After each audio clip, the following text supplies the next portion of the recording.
Check check.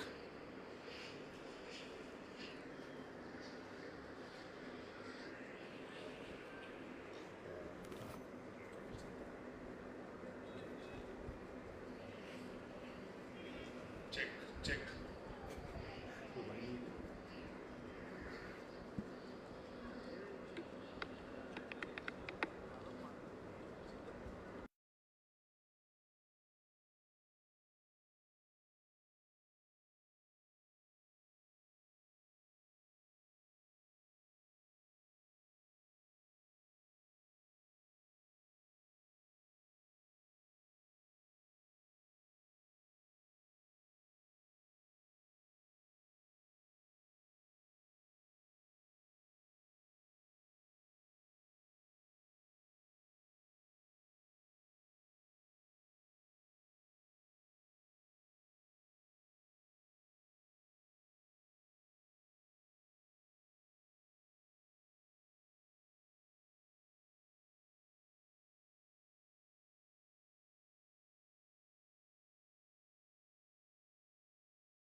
ನಾಡಗೀತೆ. Hello hello ಜೈ ಭಾರತ.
ಭಾರತ ಜನನಿಯ ತನುಜಾತೆ ಸರ್ವ ಜನಾಂಗದ ಶಾಂತಿಯ ತೋಟ ರಸಿಕರ ಕಂಗಳ ಸೆಳೆಯುವ ನೋಟ ಹಿಂದೂ ಕ್ರೈಸ್ತ ಮುಸಲ್ಮಾನ ಪಾರಸೀಕ ಜನರ ಉದ್ಯಾನ ಜನಕನ ಹೋಲುವ ದೊರೆಗಳ ಧಾಮ ಗಾಯಕ ವೈಣಿಕರ ರಾಮ ಕನ್ನಡ ನುಡಿ ಕುಣಿದಾಡುವ ಗೇಹ ಕನ್ನಡ ತಾಯಿಯ ಮಕ್ಕಳ ದೇಹ ಭಾರತ ಜನನಿಯ ತನುಜಾತೆ ಜಯ ಹೇ ಕರ್ನಾಟಕ ಮಾತೆ ಜಯ ಹೇ ಕರ್ನಾಟಕ ಮಾತೆ ಜಯ ಹೇ ಕರ್ನಾಟಕ ಮಾತೆ.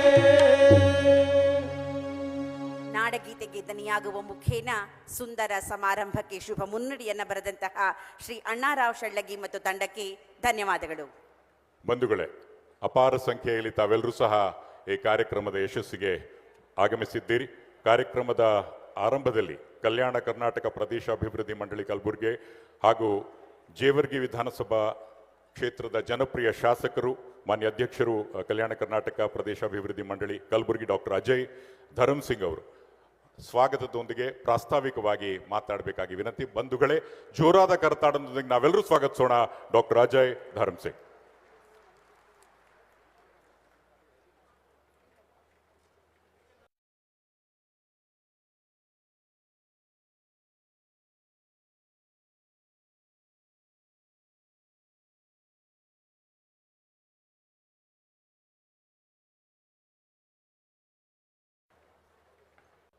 ಈ ಒಂದು ಕಲ್ಯಾಣ ಪಥ ಯೋಜನೆ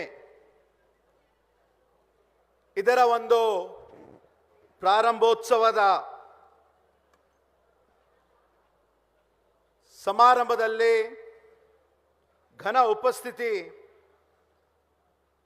ಮಾನ್ಯ ವಿರೋಧ ಪಕ್ಷದ ನಾಯಕರು, ಕೇಂದ್ರ ಸರ್ಕಾರ, ರಾಜ್ಯಸಭಾ ಹಾಗೂ ಅಖಿಲ ಭಾರತ ಕಾಂಗ್ರೆಸ್ ಸಮಿತಿಯ ಅಧ್ಯಕ್ಷರು ಹಾಗೂ ಆರ್ಟಿಕಲ್ 371J ಇದರ ರೂವಾರಿಗಳು, ನಿಮ್ಮೆಲ್ಲರ ನೆಚ್ಚಿನ ನಾಯಕರು, ತಂದೆ ಸಮಾನರಾಗಿರುವಂತಹ ಸನ್ಮಾನ್ಯ ಡಾಕ್ಟರ್ ಮಲ್ಲಿಕಾರ್ಜುನ್ ಖರ್ಗೆ ಸಾಹೇಬರಿಗೆ ನಾನು ಇಡೀ ಕಲ್ಯಾಣ ಕರ್ನಾಟಕ ಭಾಗ ವತಿಯಿಂದ ಹಾಗೂ ಸಮಸ್ತ ಜೇವರ್ಗಿ ಮತಕ್ಷೇತ್ರದ ಎಲ್ಲ ಜನರ ಪರವಾಗಿ ಅವರಿಗೆ ಹಾರ್ದಿಕ ಸ್ವಾಗತವನ್ನು ಕೋರುತ್ತೇನೆ.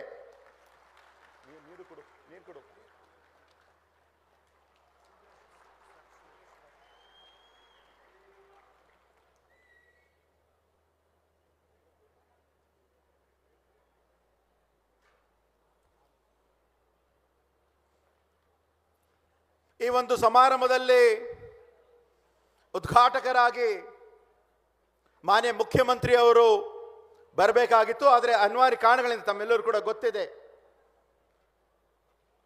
ಅನಾರೋಗ್ಯ ಕಾರಣಗಳಿಂದ ಅವರು ಇಲ್ಲಿ ಬರುವುದಕ್ಕೆ ಆಗಿಲ್ಲ. ಈ ಒಂದು ಸಮಾರಂಭದಲ್ಲಿ ಮುಖ್ಯ ಅತಿಥಿಗಳಾಗಿ ಹಾಗೂ ಉದ್ಘಾಟಕರಾಗಿ ಉಪಸ್ಥಿತಿರುವಂತಹ ಮಾನ್ಯ ಉಪಮುಖ್ಯಮಂತ್ರಿಗಳು,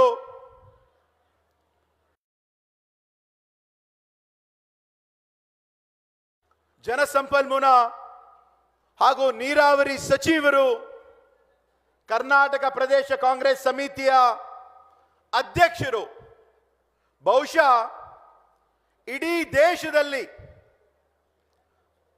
ನಂಬರ್ 1 ಸಂಘಟನಾ ಚತುರು ಅಂದ್ರೆ ಹೇಳಿದ್ರೆ ತಪ್ಪಾಗಲ್ಲ, ಸನ್ಮಾನ್ಯ ಡಿ.ಕೆ. ಶಿವಕುಮಾರ್ ಅವರಿಗೆ ತಮ್ಮೆಲ್ಲರ ಪರವಾಗಿ ಅವರಿಗೆ ಹಾರ್ದಿಕ ಸ್ವಾಗತವನ್ನು ನಾನು ಕೋರುತ್ತೇನೆ.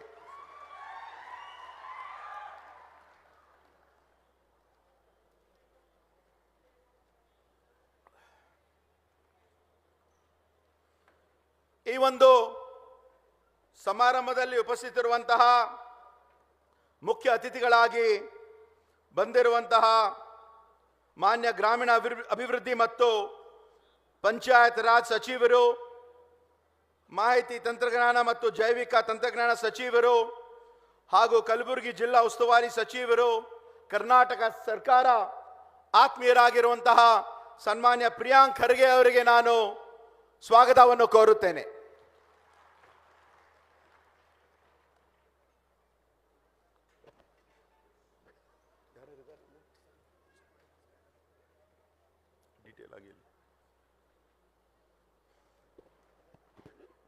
ಈ ಒಂದು ಸಮಾರಂಭದಲ್ಲಿ ಉಪಸ್ಥಿತರಿರುವಂತಹ ಮಾನ್ಯ ಸಣ್ಣ ಕೈಗಾರಿಕಾ ಮತ್ತು ಸಾರ್ವಜನಿಕ ಉದ್ಯಮಿಗಳ ಸಚಿವರು ಹಾಗೂ ಯಾದಗಿರಿ ಜಿಲ್ಲಾ ಉಸ್ತುವಾರಿ ಸಚಿವರಾಗಿರುವಂತಹ ಸನ್ಮಾನ್ಯ ಶ್ರೀ ಶರಣಬಸಪ್ಪ ದರ್ಶನಾಪುರ ಅವ್ರಿಗೂ ಕೂಡ ನಾನು ಸ್ವಾಗತವನ್ನು ಕೋರುತ್ತೇನೆ.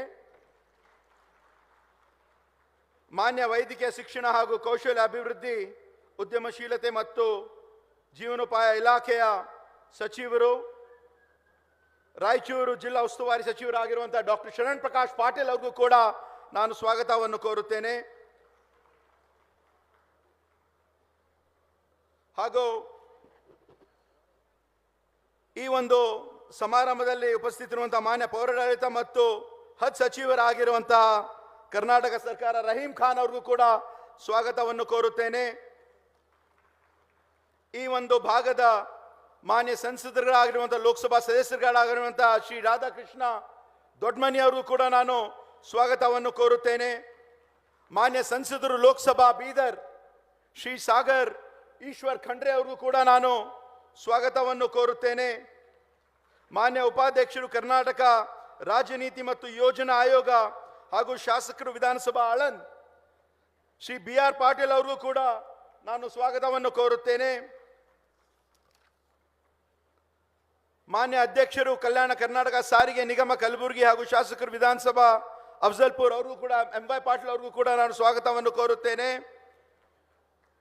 ಶ್ರೀಮತಿ ಕನೀಸ್ ಫಾತಿಮಾ ಮಾನ್ಯ ಅಧ್ಯಕ್ಷರು ಕರ್ನಾಟಕ ರೇಷ್ಮೆ ಉದ್ಯಮಗಳ ನಿಗಮ ಹಾಗೂ ಶಾಸಕರು ವಿಧಾನಸಭೆ ಕಲಬುರಗಿ ಉತ್ತರ ಅವ್ರಿಗೂ ಕೂಡ ನಾನು ಸ್ವಾಗತವನ್ನು ಕೋರುತ್ತೇನೆ. ಶ್ರೀ ತಿಪ್ಪಣ್ಣಪ್ಪ ಕಮ್ಮಕ್ನೂರ್ ಮಾನ್ಯ ಶಾಸಕರು ವಿಧಾನ ಪರಿಷತ್ ಅವರು ಕೂಡ ಸ್ವಾಗತವನ್ನು ಕೋರುತ್ತೇನೆ. ಶ್ರೀ ಜಗದೇವ್ ಗುತ್ತೇದಾರ್ ಮಾನ್ಯ ಶಾಸಕರು ವಿಧಾನ ಪರಿಷತ್ ಅವರು ಕೂಡ ಒಂದು ಸ್ವಾಗತವನ್ನು ಕೋರುತ್ತೇನೆ. ಶ್ರೀ ಅಶೋಕ್ ಮನಗೊಳ್ಳಿ ಮಾನ್ಯ ಶಾಸಕರು ಸಿಂದಗಿ ಅವ್ರಿಗೂ ಕೂಡ ನಾನು ಸ್ವಾಗತವನ್ನು ಕೋರುತ್ತೇನೆ.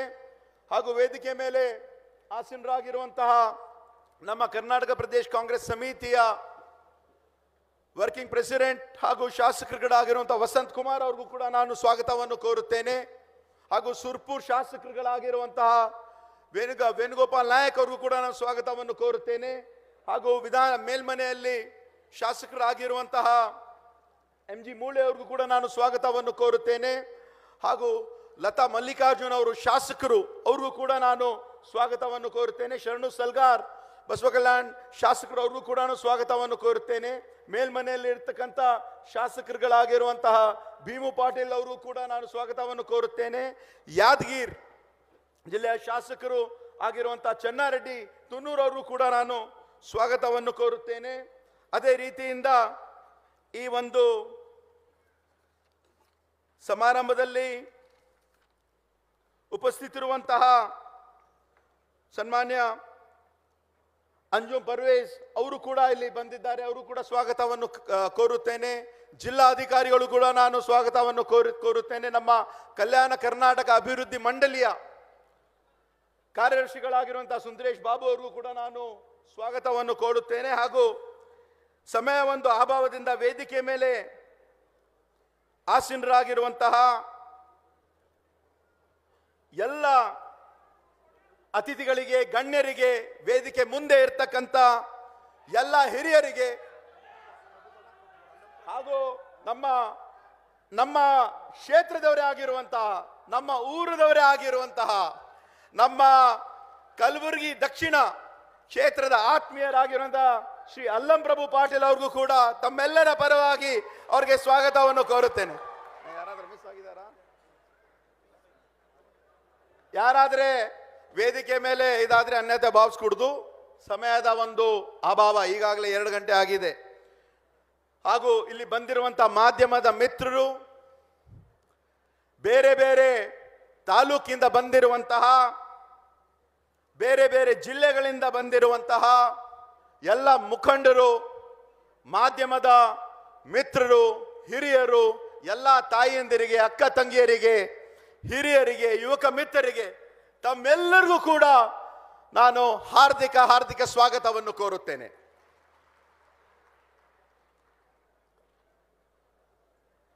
सूरज जैसा बनना हो तो सूरज जैसा जलना होगा, नदियों जैसा आधार पाना हो तो पर्वत छोड़ के निकलना होगा. क्यों सोचे कि रास्ता सरल होगा, हर संकट का हल होगा, आज नहीं तो कल होगा. ಇವತ್ತು ನಮ್ಮ ಸರ್ಕಾರ ಬಂದು ಸುಮಾರು 21 ತಿಂಗಳಾಗಿದೆ. ಕಳೆದ 21 ತಿಂಗಳಲ್ಲಿ ನಮ್ಮ ಕಲ್ಯಾಣ ಕರ್ನಾಟಕ ಅಭಿವೃದ್ಧಿ ಮಂಡಳಿ ವತಿಯಿಂದ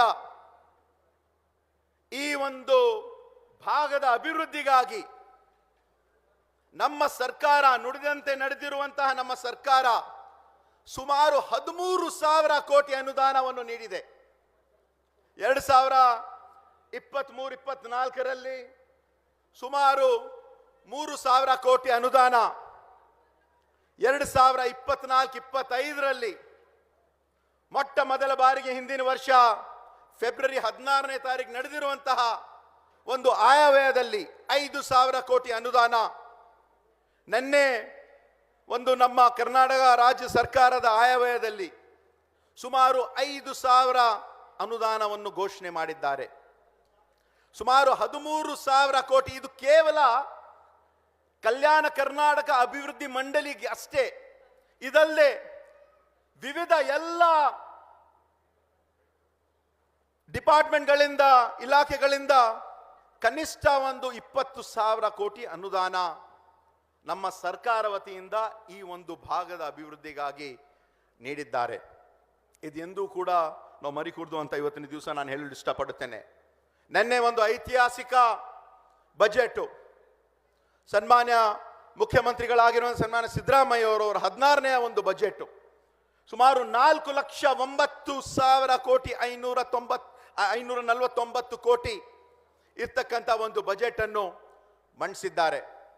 ಅದರಲ್ಲೂ ಕೂಡ ಹೆಚ್ಚಿನ ರೀತಿಯಿಂದ ನಮ್ಮ ಕಲ್ಯಾಣ ಕರ್ನಾಟಕ ಒಂದು ಭಾಗಕ್ಕೆ ಅನುದಾನವು ಕೂಡ ನೀಡಿದ್ದಾರೆ. ಇವತ್ತು ಆರ್ಟಿಕಲ್ 371J ರೂವಾರಿ ಸನ್ಮಾನ್ಯ ಮಲ್ಲಿಕಾರ್ಜುನ್ ಖರ್ಗೆ ಸಾಹೇಬರು ಹಾಗೂ ದಿವಂಗತ ಧರಮ್ ಸಿಂಗ್ ಸಾಹೇಬರು ಯಾವ ಕಾಲಕ್ಕೂ ಅವರು ಮಾಡಿರುವಂತಹ ಒಂದು ಕೆಲಸ, ನೀಡಿರುವಂತಹ ಒಂದು ಕೊಡುಗೆ ಈ ಒಂದು ಭಾಗಕ್ಕೆ ನಾವು ಮರೆಯಕ್ಕೆ ಸಾಧ್ಯ ಇಲ್ಲ. ಈ ಒಂದು ಸುಮಾರು 40 ವರ್ಷದಿಂದ ನಡೆದಿರುವಂತಹ ಒಂದು ಹೋರಾಟ ಆರ್ಟಿಕಲ್ 371J 1980ರಲ್ಲಿ ಶ್ರೀ ಧರಮ್ ಸಿಂಗ್ ಕಮಿಟಿ ಅಂತ ರಚನೆ ಆಯಿತು. ಅದರಲ್ಲಿ ಸುಮಾರು 43 ಜನ ಸದಸ್ಯರಿದ್ರು. ಸನ್ಮಾನ್ಯ ಮಲ್ಲಿಕಾರ್ಜುನ್ ಖರ್ಗೆ ಸಾಹೇಬರು, ಧರಮ್ ಸಿಂಗ್ ಸಾಹೇಬರು ಅದರ ಒಂದು ಸದಸ್ಯರಾಗಿ ಏನೇನು ಎಲ್ಲ ಕಡೆ ಸಂಚಾರವನ್ನು ಮಾಡಿ ಏನು ಅವಶ್ಯಕತೆ ಇದೆ ಅಂತ ತಿಳ್ಕೊಂಡು ಒಂದು ಕಮಿಟಿ ಒಂದು ರಿಪೋರ್ಟ್ ಅನ್ನು ಕೂಡ ನೀಡಿದ್ರು. 2000ರಲ್ಲಿ ಡಾಕ್ಟರ್ ನಂಜುಂಡಪ್ಪ ಅವರು ವರದಿ, ಅವರ ಪ್ರಕಾರ ನಮ್ಮ ಕಲ್ಯಾಣ ಕರ್ನಾಟಕ ಭಾಗದಲ್ಲಿ ಇರ್ತಕ್ಕಂಥ 7 ಜಿಲ್ಲೆ 41 ಕ್ಷೇತ್ರದಲ್ಲಿ ಒಂದು ಕಾಂಪೋಸಿಟ್ ಕಾಂಪ್ರಹೆನ್ಸಿವ್ ಡೆವಲಪ್ಮೆಂಟ್ ಇಂಡೆಕ್ಸ್ ಮುಖಾಂತರ ಅನುದಾನವನ್ನು ಕೂಡ ನೀಡಿದ್ದಾರೆ. ಎಲ್ಲೆಲ್ಲಿ ಎಷ್ಟೆಷ್ಟು ಆಗ್ಬೇಕಂತ ಅವರು ಕೂಡ ಮಾಡಿದ್ದಾರೆ. ಅವರು ಮಾಡಿರುವಂತಹ ಒಂದು ಕೆಲಸ ಬಹುಶಃ ನಾವು ನೆನ್ಪಿಡಬೇಕು. ಇವತ್ತು ಇಷ್ಟೊಂದು ಅನುದಾನ ಬಂದಿದೆ ಅಂದ್ರೆ ಇದು 1999ರಲ್ಲಿ ಆಗ್ಬೋದಾಗಿತ್ತು. ಅಂತಹ ಒಂದು ಸಂದರ್ಭದಲ್ಲಿ ಅಂದಿನ ಮುಖ್ಯಮಂತ್ರಿಗಳಾಗಿರುವಂತಹ ದಿವಂಗತ ಎಸ್.ಎಂ. ಕೃಷ್ಣ ಅವರು ಮುಖ್ಯಮಂತ್ರಿ ಆಗಿದ್ರು. ಸನ್ಮಾನ್ಯ ಮಲ್ಲಿಕಾರ್ಜುನ್ ಖರ್ಗೆ ಸಾಹೇಬರು ಪ್ರಭಾವಿ ಮಂತ್ರಿಗಳು ಹಾಗೂ ಅವರು ಗೃಹ ಸಚಿವರಾಗಿದ್ರು. ದಿವಂಗತ ಧರಮ್ ಸಿಂಗ್ ಸಾಹೇಬರು ಲೋಕೋಪಯೋಗಿ ಸಚಿವರಾಗಿದ್ರು. ಅಂತಹ ಒಂದು ಸಂದರ್ಭದಲ್ಲಿ ಸನ್ಮಾನ್ಯ ಡಿ ಕೆ ಶಿವಕುಮಾರ್ ಅವರು ಒಬ್ಬ ಡೈನಮಿಕ್ ಲೀಡರ್ ಆಗಿ ಅವರ ಒಂದು ಕ್ಯಾಬಿನೆಟ್ ಅಲ್ಲೂ ಅವರು ಕೂಡ ಮಂತ್ರಿ ಆಗಿದ್ರು. ಮತ್ತು ಇಂತಹ ಒಂದು ಖಮರುಲ್ ಇಸ್ಲಾಂ ಸಾಹೇಬ್ರನ್ನು ಕೂಡ ದಿವಂಗತ ಖಮರುಲ್ ಅವರು ಕೂಡ ಮಂತ್ರಿ ಆಗಿದ್ರು. ಹಲವಾರು ಜನ ಎಲ್ಲರೂ ಸೇರಿ ಆರ್ಟಿಕಲ್ 371 ತಿದ್ದುಪಡಿ ಆಗಬೇಕು ಅಂತ ಬಿಜೆಪಿ ಸರ್ಕಾರಕ್ಕೆ ಮನವಿಯನ್ನು ನೀಡಿದ್ರು. ಅವಾಗಲೇ ಆಗ್ಬಹುದಾಗಿತ್ತು. ಆದರೆ ಅಂತಹ ಒಂದು ಸಂದರ್ಭದಲ್ಲಿ ಕೇಂದ್ರದಲ್ಲಿ ಇರ್ತಕ್ಕಂಥ ಉಪಮುಖ್ಯಮಂತ್ರಿ ಅವರು ಹಾಗೂ ಗೃಹ ಸಚಿವರಾಗಿರುವಂಥ LK ಅದ್ವಾನಿ ಅವರು, ನಾವು ಯಾವ ಕಾರಣಕ್ಕೂ ಇದು ಮಾಡಕ್ಕೆ ಆಗಲ್ಲ, ನಾವು ಒಂದು ವೇಳೆ ಏನಾದರೂ ಇದು ಮಾಡಿದ್ರೆ ರಾಷ್ಟ್ರದಲ್ಲಿ ಇರ್ತಕ್ಕಂಥ ಬಹಳಷ್ಟು ಜನರು ಕೂಡ ಇದನ್ನು ಅವರು ಕೇಳಬಹುದು, ನಾವು ಇದು ಮಾಡಕ್ಕಾಗಲ್ಲ ಅಂತ ತಿರಸ್ಕಾರವನ್ನು ಮಾಡಿದ್ರು. ಆದರೆ ಮುಂದೆ ಬರ್ತಕ್ಕಂಥ 2009ರಲ್ಲಿ ನಮ್ಮ UPA 2 ಸರ್ಕಾರ ಇರ್ತಕ್ಕಂಥ ಒಂದು ಸಂದರ್ಭದಲ್ಲಿ ಶ್ರೀಮತಿ ಸೋನಿಯಾ ಗಾಂಧಿ ಅವರು UPA ಚೇರ್ಪರ್ಸನ್ ಆಗಿ, ದಿವಂಗತ ಡಾಕ್ಟರ್ ಮನಮೋಹನ್ ಸಿಂಗ್ ಅವರು ಭಾರತ ದೇಶದ ಪ್ರಧಾನಮಂತ್ರಿಯಾಗಿ, ಕೇಂದ್ರದಲ್ಲಿ ಅಂತಹ ಒಂದು ಸಂದರ್ಭದಲ್ಲಿ ಸನ್ಮಾನ್ಯ ಮಲ್ಲಿಕಾರ್ಜುನ್ ಖರ್ಗೆ ಸಾಹೇಬರು, ನಮ್ಮ ನಿಮ್ಮೆಲ್ಲರ ನಾಯಕರು, ಕೇಂದ್ರದಲ್ಲಿ ಸಚಿವರಾಗಿ ದಿವಂಗತ ಧರಮ್ ಸಿಂಗ್ ಸಾಹೇಬರು ಬೀದರಿಂದ ಲೋಕಸಭಾ ಸದಸ್ಯರಾಗಿ ಅವರು ಒಂದು ಪ್ರಯತ್ನವನ್ನು ಮಾಡಿ ಈ ಒಂದು ಆರ್ಟಿಕಲ್ 371J ಮಾಡ್ತಕ್ಕಂಥ ರೂವಾರಿ. ಯಾಕಂದ್ರೆ ಇವು ಕೇವಲ ನಾವಷ್ಟೇ ಅಲ್ಲ, ಮುಂದೆ ಬರ್ತಕ್ಕಂಥ ಎಲ್ಲ ಪೀಳಿಗೆ, ಈ ಒಂದು ಭಾಗದ ಜನರು ಯಾವ ಕಾರಣಕ್ಕೂ ಸನ್ಮಾನ್ಯ ಮಲ್ಲಿಕಾರ್ಜುನ್ ಖರ್ಗೆ ಸಾಹೇಬರಿಗೆ ಮರೆಯೋಕೆ ಸಾಧ್ಯ ಇಲ್ಲ ಅಂತ ನಾನು ಹೇಳಲು ಇಷ್ಟಪಡುತ್ತೇನೆ. ಇವತ್ತು ಕಲ್ಯಾಣ ಕರ್ನಾಟಕ ಅಭಿವೃದ್ಧಿ ಮಂಡಳಿಗೆ ಹಿಂದೆ ಇರ್ತಕ್ಕಂಥ ಒದಗಿಸುವ ಹಣ 2013ರಲ್ಲಿ ಕೇವಲ 1,000 ಕೋಟಿ ಇತ್ತು. ನಂತರ 2016-17ರಲ್ಲಿ ಸನ್ಮಾನ್ಯ ಮಲ್ಲಿಕಾರ್ಜುನ್ ಖರ್ಗೆ ಸಾಹೇಬರು, ದಿವಂಗತ ಧರಮ್ ಸಿಂಗ್ ಸಾಹೇಬರು ಆ ಭಾಗದಲ್ಲಿ ಇರ್ತಕ್ಕಂಥ ಎಲ್ಲ ಶಾಸಕರಿಗೆ, ನಮ್ಗೆಲ್ಲ ಮಾನ್ಯ ಮುಖ್ಯಮಂತ್ರಿ ಅವರ ಹತ್ರ ಕರ್ಕೊಂಡು ಹೋಗಿ ಈ 1,000 ಕೋಟಿ ಇದ್ದಿದ್ದು ಸಿದ್ದರಾಮಯ್ಯ ಅವರ ಹತ್ರ ಹೋಗಿ ತಾವು 1,500 ಕೋಟಿ ಮಾಡಬೇಕಂತ ಹೇಳಿದ್ರೆ ಒಂದೇ ಮಾತಿನಲ್ಲಿ ಅವರು 1,500 ಕೋಟಿಯನ್ನು ಮಾಡಿದ್ರು. ನಂತರ 1,500 ಕೋಟಿ ಇದ್ದಿದ್ದು 3,000 ಕೋಟಿ ಆಗಿದ್ದು ನಮ್ಮ ಸರ್ಕಾರಲ್ಲಿ. ಬಹುಶಃ ಅಮೃತ ಮಹೋತ್ಸವ ಒಂದು ಸಂದರ್ಭದಲ್ಲಿ ಈ ಒಂದು 3,000 ಕೋಟಿ ಇದ್ದಿದ್ದು ನೇರವಾಗಿ ಶಾಸಕರು ಸಿಕ್ಕಿರಲಿಲ್ಲ, ಕೇವಲ 1,500 ಕೋಟಿ ಹೋಗಿತ್ತು. ಆದರೆ ನಮ್ಮ ಸರ್ಕಾರ ಬಂದ ನಂತರ 2023-24ರಲ್ಲಿ ಸುಮಾರು 3,000 ಕೋಟಿ ನೇರವಾಗಿ ಪಕ್ಷಾತೀತವಾಗಿ ಎಲ್ಲ ಶಾಸಕರಿಗೆ ಮುಟ್ತಕ್ಕಂಥ ಕೆಲಸ ನಮ್ಮ ಸರ್ಕಾರ ಮಾಡಿದೆ. ಇವತ್ತು ಸುಮಾರು 5,000 ಕೋಟಿ ಅನುದಾನವನ್ನು ನಮ್ಮ ಭಾಗಕ್ಕೆ ಏನು ಬಂದಿದೆ, ಇದು ನಮ್ಮ ನಿಮ್ಮೆಲ್ಲರ ಒಂದು ಅದೃಷ್ಟ ಅಂತ ನಾನು ಹೇಳಲು ಇಷ್ಟಪಡುತ್ತೇನೆ. ಇವತ್ತು ಸನ್ಮಾನ್ಯ ಪ್ರಿಯಾಂಕ್ ಖರ್ಗೆ ಅವರು ಗ್ರಾಮೀಣಾಭಿವೃದ್ಧಿ ಸಚಿವರಾಗಿ ನಮ್ಮ ಬೋರ್ಡ್ ಮೀಟಿಂಗ್ ಅಲ್ಲಿ ಎಲ್ಲ ಮಾನ್ಯ ಮಂತ್ರಿಗಳು, ಮಾನ್ಯ ಶಾಸಕರು ನಾವಿದ್ದಾಗ ಇಂತಹ ಒಂದು ಯೋಜನೆ, ಕಲ್ಯಾಣ ಪಥ ಯೋಜನೆ ನಾವು ಮಾಡಿದ್ರೆ ನಮ್ಮ ಹಳ್ಳಿಯಲ್ಲಿ ಇರ್ತಕ್ಕಂಥ ಜನರಿಗೆ ಅನುಕೂಲ ಆಗ್ತದಂತ ಅವ್ರು ಹೇಳಿದರು. ಸುಮಾರು 1,000 ಕೋಟಿ ವೆಚ್ಚದಲ್ಲಿ ಈ ಒಂದು ಕಲ್ಯಾಣ ಪಥ ಸುಮಾರು 1,166 ಕಿಲೋಮೀಟರು, 286 ರಸ್ತೆಗಳು, 38 ಮತಕ್ಷೇತ್ರದಲ್ಲಿ ಇದು ಮಾಡ್ತಕ್ಕಂಥ ನೇರವಾಗಿ ಹಳ್ಳಿ ಇರ್ತಕ್ಕಂಥ ನಮ್ಮ ಜನರಿಗೆ ಅನುಕೂಲ ಆಗ್ತಕ್ಕಂಥ ಒಂದು ಯೋಜನೆ. ಇದಷ್ಟೇ ಅಲ್ಲ, ನಿನ್ನೆ ಆಯವ್ಯಯದಲ್ಲಿ ಸನ್ಮಾನ್ಯ ಮುಖ್ಯಮಂತ್ರಿ ಅವರು ಈ ಒಂದು ಕಲ್ಯಾಣ ಪಥ ಜೊತೆ ಪ್ರಗತಿ ಪಥ ಅಂತ ಒಂದು ಯೋಜನೆಯು ಕೂಡ ಘೋಷಣೆ ಮಾಡಿದ್ದಾರೆ. ಸುಮಾರು 5,200 ಕೋಟಿ. ನಾನು ತಮ್ಮೆಲ್ಲರ ಪರವಾಗಿ ಅವ್ರಿಗೂ ಮನವಿನೂ ಕೂಡ ಮಾಡ್ತೀನಿ. ನಾವು 1,000 ಕೋಟಿ ಏನು ಕೊಟ್ಟಿದ್ದೀವಿ, ಈ ಒಂದು ಇಡೀ ರಾಜ್ಯದಲ್ಲಿ ಇರ್ತಕ್ಕಂಥ 5,200 ಕೋಟಿಯಲ್ಲಿ ಕನಿಷ್ಠ 1,000 ಕೋಟಿ ಆದರೂ ಈ ಒಂದು ಪ್ರಗತಿ ಪಥ, ಕಲ್ಯಾಣ ಪಥ ಜೊತೆ ಸೇರಿಸಿ ಮಾಡಬೇಕಂತ ತಮ್ಮೆಲ್ಲರ ಪರವಾಗಿ ಅವರಿಗೆ ನಾನು ಮನವಿಯನ್ನು ಮಾಡ್ತಾ ಇದ್ದೀನಿ. ಇವತ್ತು ಈ ಒಂದು ಕೆಲಸ ಬಹಳ ಒಳ್ಳೆ ರೀತಿಯಿಂದ ಆಗ್ತಾ ಇದೆ. ಅದಲ್ಲದೆ ಕಳೆದ ಒಂದು 21 ತಿಂಗಳಲ್ಲಿ ಸುಮಾರು 8,000 ಕೋಟಿ ನಮ್ಮ ಕಲ್ಯಾಣ ಕರ್ನಾಟಕ ಅಭಿವೃದ್ಧಿ ಮಂಡಳಿಗೆ ಏನು ಬಿಡುಗಡೆಯಾಗಿದೆ. ರಸ್ತೆ ಸುಧಾರಣೆಗೆ ಸುಮಾರು 3,639 ಕೋಟಿ ಎಲ್ಲ ಸಚಿವರು, ಶಾಸಕರು ತಮ್ಮ ಕ್ಷೇತ್ರದಲ್ಲಿ ಅದನ್ನು ಬಳಸ್ಕೊಂಡಿದ್ದಾರೆ. ಇದೆಲ್ಲ ಒಂದು ಅಭಿವೃದ್ಧಿಯ ಒಂದು ಪರ್ವ ಎಲ್ಲವೂ ಕೂಡ ಕಾಣ್ತಾ ಇದೆ.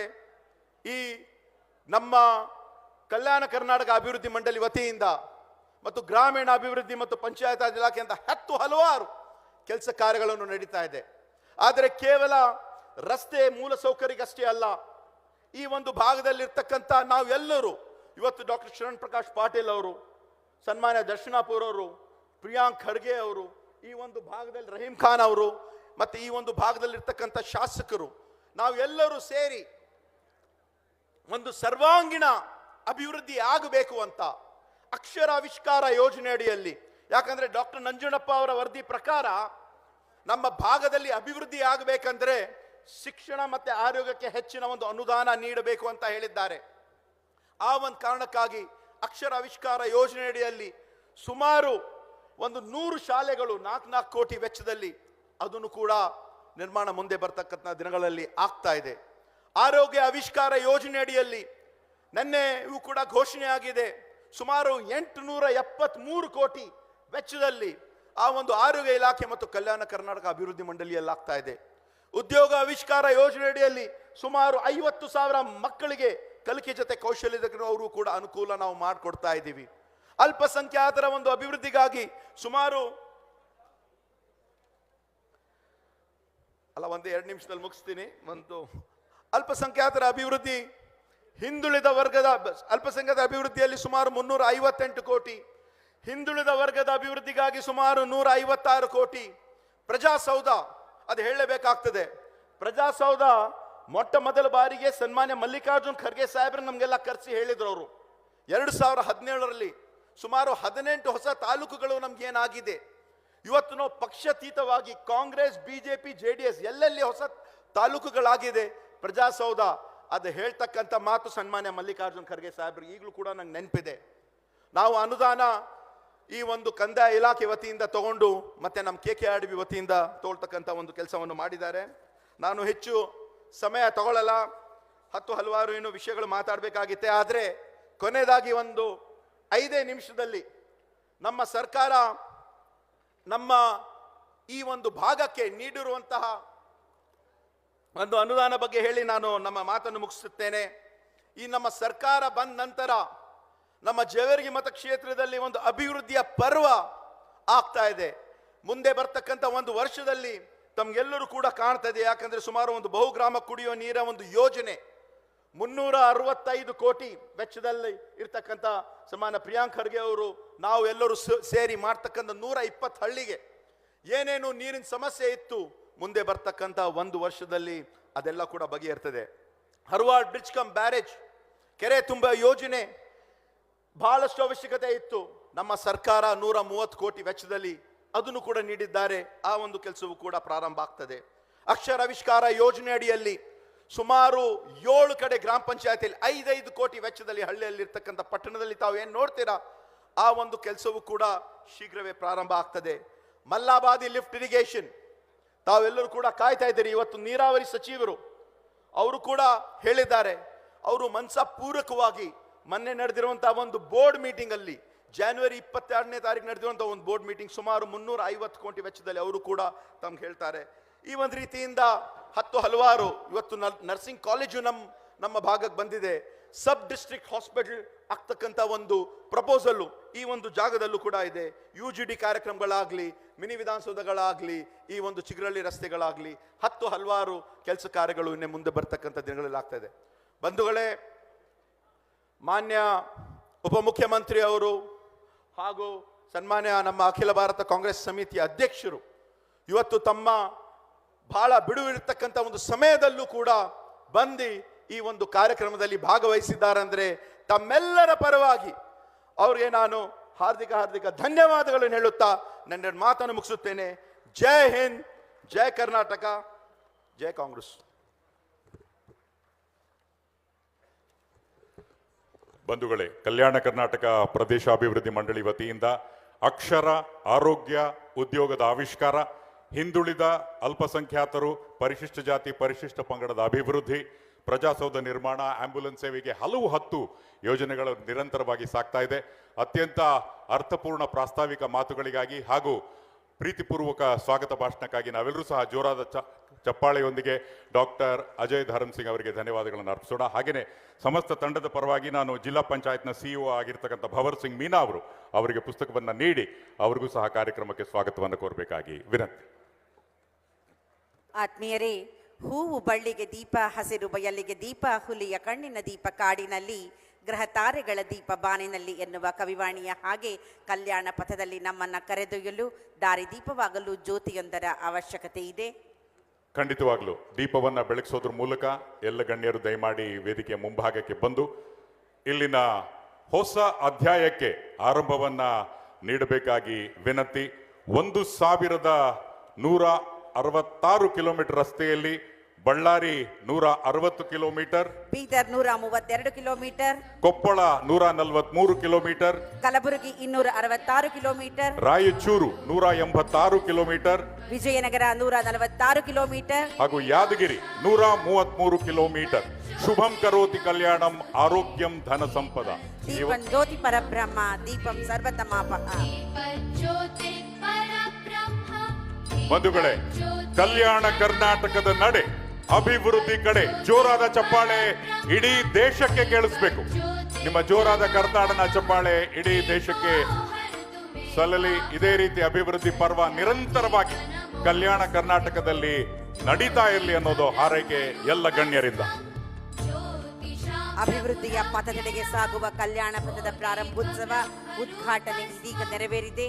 ವೇದಿಕೆಯ ಮೇಲೆ ಉಪಸ್ಥಿತರಿರುವ ಎಲ್ಲ ಗಣ್ಯರಿಂದ ಜ್ಯೋತಿ ಬೆಳಗುವ ಮುಖೇನ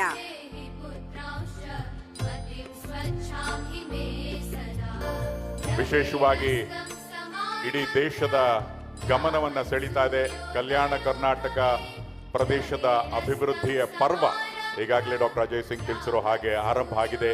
ಮುಂದಿನ ದಿನಗಳಲ್ಲಿ ಇನ್ನೂ ಹೆಚ್ಚು ಹೆಚ್ಚು ಅಭಿವೃದ್ಧಿ ಕಂಡು ಇಲ್ಲಿನ ಜನತೆಯ ಮುಖದಲ್ಲಿ ಮಂದಹಾಸ, ಸಮಾಜದ ಕಟ್ಟ ಕಡೆಯ ವ್ಯಕ್ತಿಗೂ ಎಲ್ಲ ಸವಲತ್ತುಗಳು ದೊರೆಯುವಂತಹ ನಿಟ್ಟಿನಲ್ಲಿ ಕೆಲಸ ಕಾರ್ಯಗಳು ಸಾಗ್ತಾ ಇದೆ.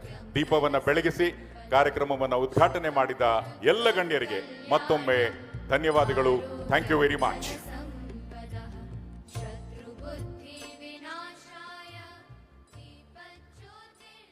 ಬಂಧುಗಳೇ, ಈ ಸಂದರ್ಭದಲ್ಲಿ ವಿಶೇಷವಾಗಿ ಹೊರತಂದಿರುವಂತಹ ಲೋಗೋದ ಬಿಡುಗಡೆಯನ್ನ ಎಲ್ಲ ಗಣ್ಯರ ಉಪಸ್ಥಿತಿಯಲ್ಲಿ ಸನ್ಮಾನ್ಯ ಉಪಮುಖ್ಯಮಂತ್ರಿಗಳಾದ ಶ್ರೀ DK ಶಿವಕುಮಾರ್ ಅವರು ಈ ಲೋಗೋ ಅಂದರೆ ಲಾಂಛನದ ಅನಾವರಣವನ್ನ ಮಾಡಬೇಕಾಗಿ ವಿನಂತಿ.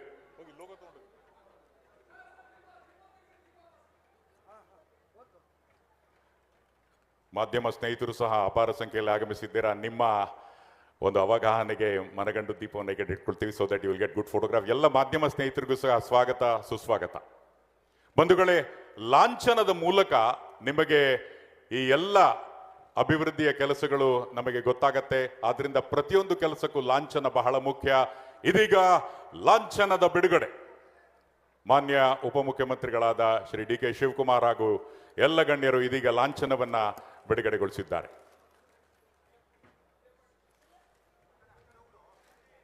ಸುಗಮವಾದ ಪಥವನ್ನು ಸಾರುವ ಕಲ್ಯಾಣ ಪಥ ಹಾಗೂ ಕನ್ನಡ ನಾಡಿನ ಸಾಂಕೇತಿಕ ಬಣ್ಣಗಳಾದ ಕೆಂಪು ಮತ್ತು ಹಳದಿ ಆ ಪಥದ ಎರಡೂ ಇಕ್ಕೆಲೆಗಳಲ್ಲಿ ಶೋಭಿಸ್ತಾ ಇದೆ. ಬಂಧುಗಳೇ, ಈ ಲಾಂಛನದ ಮೂಲಕ ನಿಮಗೆ ಈ ಲಾಂಛನ ಹಾಗೂ ಲೋಗೋ ಎಲ್ಲೇ ಕಂಡ್ರೂ ಸಹ ಅದು ಅಭಿವೃದ್ಧಿಯ ಸಂಕೇತ. ಎಲ್ಲ ಗಣ್ಯರಿಗೆ ಧನ್ಯವಾದಗಳು. ಹಾಗೇನೆ ಈ ಸಂದರ್ಭದಲ್ಲಿ ಒಂದು ವಿಡಿಯೋ ಸಹ ಹೊರತರಲಾಗಿದೆ. ಸಾಕಷ್ಟು ಮಾಹಿತಿಯನ್ನು ನೀಡುವಂತಹ ಈ ವಿಡಿಯೋವನ್ನು ಸಹ ಮಾನ್ಯ ಉಪಮುಖ್ಯಮಂತ್ರಿಗಳು ಈ ವಿಡಿಯೋನ ಬಿಡುಗಡೆಗೊಳಿಸಬೇಕಾಗಿ ವಿನಂತಿ.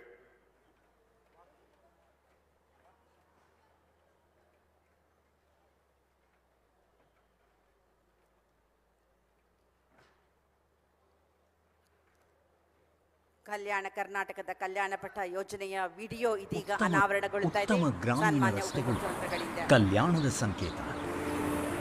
ಕರ್ನಾಟಕ ಗ್ರಾಮೀಣಾಭಿವೃದ್ಧಿ ಮತ್ತು ಪಂಚಾಯತ್ ರಾಜ್ ಇಲಾಖೆಯು ಈ ನಿಟ್ಟಿನಲ್ಲಿ ಮಹತ್ತರವಾದ ಹೆಜ್ಜೆ ಇಟ್ಟಿದೆ.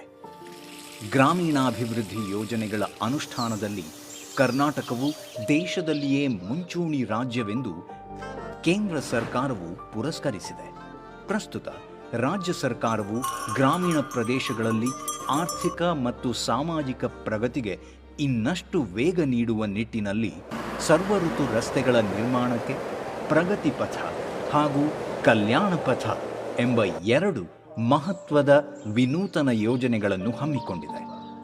ಪ್ರಗತಿ ಪಥ ಯೋಜನೆಯಡಿಯಲ್ಲಿ ರಾಜ್ಯದ 189 ಗ್ರಾಮೀಣ ವಿಧಾನಸಭಾ ಕ್ಷೇತ್ರಗಳಲ್ಲಿ 5,190 ಕೋಟಿ ರೂಪಾಯಿಗಳ ಅಂದಾಜು ವೆಚ್ಚದಲ್ಲಿ ಸುಮಾರು 7,110 ಕಿಲೋಮೀಟರ್ ಗ್ರಾಮೀಣ ರಸ್ತೆಗಳನ್ನು ಸರ್ವಋತು ರಸ್ತೆಗಳನ್ನಾಗಿ ಮುಂದಿನ 3 ವರ್ಷಗಳಲ್ಲಿ ಅಭಿವೃದ್ಧಿಪಡಿಸಲು ಯೋಜಿಸಲಾಗಿದೆ. ಇದಲ್ಲದೆ ಕಲ್ಯಾಣ ಪಥ ಎಂಬ ಮತ್ತೊಂದು ಮಹತ್ವದ ಯೋಜನೆಯಡಿ ಕಲ್ಯಾಣ ಕರ್ನಾಟಕ ಭಾಗದ 38 ಗ್ರಾಮೀಣ ವಿಧಾನಸಭಾ ಕ್ಷೇತ್ರಗಳಲ್ಲಿ ಹೆಚ್ಚುವರಿಯಾಗಿ ಸುಮಾರು 1,150 ಕಿಲೋಮೀಟರ್ ಗ್ರಾಮೀಣ ರಸ್ತೆಗಳನ್ನು 1,000 ಕೋಟಿ ರೂಪಾಯಿಗಳ ಅಂದಾಜು ವೆಚ್ಚದಲ್ಲಿ ಮುಂದಿನ 1 ವರ್ಷದಲ್ಲಿ ಅಭಿವೃದ್ಧಿಪಡಿಸಲು ಯೋಜಿಸಲಾಗಿದೆ. ಕಲ್ಯಾಣ ಪಥ ಯೋಜನೆಯ ಅನುಷ್ಠಾನದೊಂದಿಗೆ ಬೀದರ್, ಕಲಬುರಗಿ, ಯಾದಗಿರಿ, ಕೊಪ್ಪಳ, ರಾಯಚೂರು, ಬಳ್ಳಾರಿ ಮತ್ತು ವಿಜಯನಗರ ಜಿಲ್ಲೆಗಳ ಗ್ರಾಮೀಣ ಪ್ರದೇಶಗಳಲ್ಲಿ ಸರ್ವಋತು ರಸ್ತೆಗಳ ನಿರ್ಮಾಣವಾಗಲಿದೆ. ಇದರೊಂದಿಗೆ ಕಲ್ಯಾಣ ಕರ್ನಾಟಕದ ಪ್ರಗತಿಯ ಹಾದಿ ಸುಗಮವಾಗಲಿದೆ. ಪ್ರಗತಿ ಪಥ ಮತ್ತು ಕಲ್ಯಾಣ ಪಥ ಯೋಜನೆಗಳ ಸಮರ್ಪಕ ಅನುಷ್ಠಾನದ ಮೂಲಕ ರಾಜ್ಯ ಸರ್ಕಾರವು ಗ್ರಾಮೀಣ ಭಾಗದ ಜನರ ಆರ್ಥಿಕ ಮತ್ತು ಸಾಮಾಜಿಕ ಉನ್ನತೀಕರಣದ ಕನಸನ್ನು ಸಾಕಾರಗೊಳಿಸಲು ಕಂಕಣಬದ್ಧವಾಗಿದೆ. ಕಲ್ಯಾಣ ಪಥ ಮತ್ತು ಪ್ರಗತಿ ಪಥ ಯೋಜನೆಗಳು ಗ್ರಾಮಗಳನ್ನು ಸಂಪರ್ಕಿಸುತ್ತಾ ಗ್ರಾಮೀಣ ಜನರ ಕನಸುಗಳು ನನಸಾಗಲು ಅವಕಾಶ ನೀಡಲಿದೆ.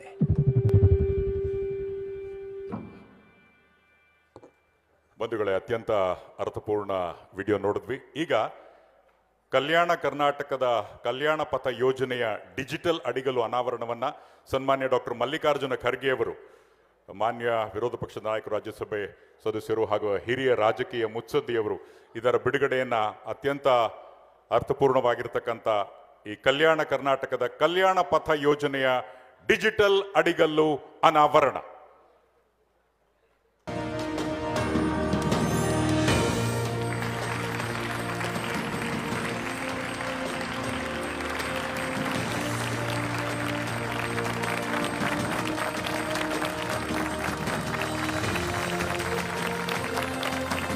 ಕಲ್ಯಾಣ ಕರ್ನಾಟಕ ಕಲ್ಯಾಣ ಪಥದ ಯೋಜನೆಯ ಡಿಜಿಟಲ್ ಅಡಿಗಲ್ಲು ಅನಾವರಣಗೊಳಿಸಿದಂತಹ ಸನ್ಮಾನ್ಯ ಡಾಕ್ಟರ್ ಮಲ್ಲಿಕಾರ್ಜುನ ಖರ್ಗೆ ಅವರಿಗೆ ಹೃತ್ಪೂರ್ವಕ ಧನ್ಯವಾದಗಳು.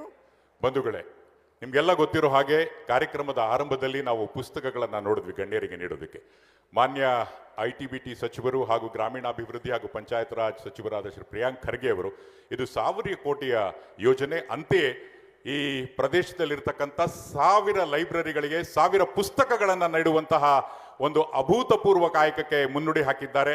ಸಾಂಕೇತಿಕವಾಗಿ ಗಣ್ಯರು ಈ ಪುಸ್ತಕವನ್ನು ಒಬ್ಬ ಗ್ರಂಥಪಾಲಕರಿಗೆ ನೀಡಬೇಕಾಗಿ ವಿನಂತಿ. ಯಾವುದೇ ರೀತಿಯಾದಂತಹ ಅನಗತ್ಯ ಹಾರ ಶಾಲುಗಳಿಗೆ ಬೇಡ, ಪುಸ್ತಕಗಳನ್ನು ನೀಡೋಣ, ಜನತೆಗೆ ಜ್ಞಾನಾರ್ಜನೆಯನ್ನು ಮಾಡೋಣ ಅನ್ನುವಂತಹ ಚಿಂತನೆ ಶ್ರೀ ಪ್ರಿಯಾಂಕ್ ಖರ್ಗೆ ಅವರು ಮಾಡಿದ್ದಾರೆ. ಅದಕ್ಕಾಗಿ ವಿಶೇಷವಾಗಿರ್ತಕ್ಕಂಥ ಚಪ್ಪಾಳೆ ನಿಮ್ಮಿಂದ ಬರಬೇಕಾಗಿ ಕೋರಿಕೆ. ಎಲ್ಲ ಗ್ರಂಥಪಾಲಕರ ಪರವಾಗಿ ಇವರು ಪುಸ್ತಕಗಳನ್ನು ಸ್ವೀಕರಿಸಿದ್ದಾರೆ. ಹಾಗೇನೆ ಇಲ್ಲಿ ಇರ್ತಕ್ಕಂಥ ಎಲ್ಲ ಗ್ರಂಥಾಲಯಗಳಿಗೂ ಸಹ ಒಟ್ಟು 1,000 ಪುಸ್ತಕಗಳನ್ನು ನೀಡುವಂತಹ ಅಭೂತಪೂರ್ವ ಕೆಲಸವನ್ನ ಶ್ರೀ ಪ್ರಿಯಾಂಕ್ ಖರ್ಗೆ ಅವರ ನೇತೃತ್ವದಲ್ಲಿ ನಡೆದಿದೆ. ಅನಂತ ವಂದನೆಗಳು.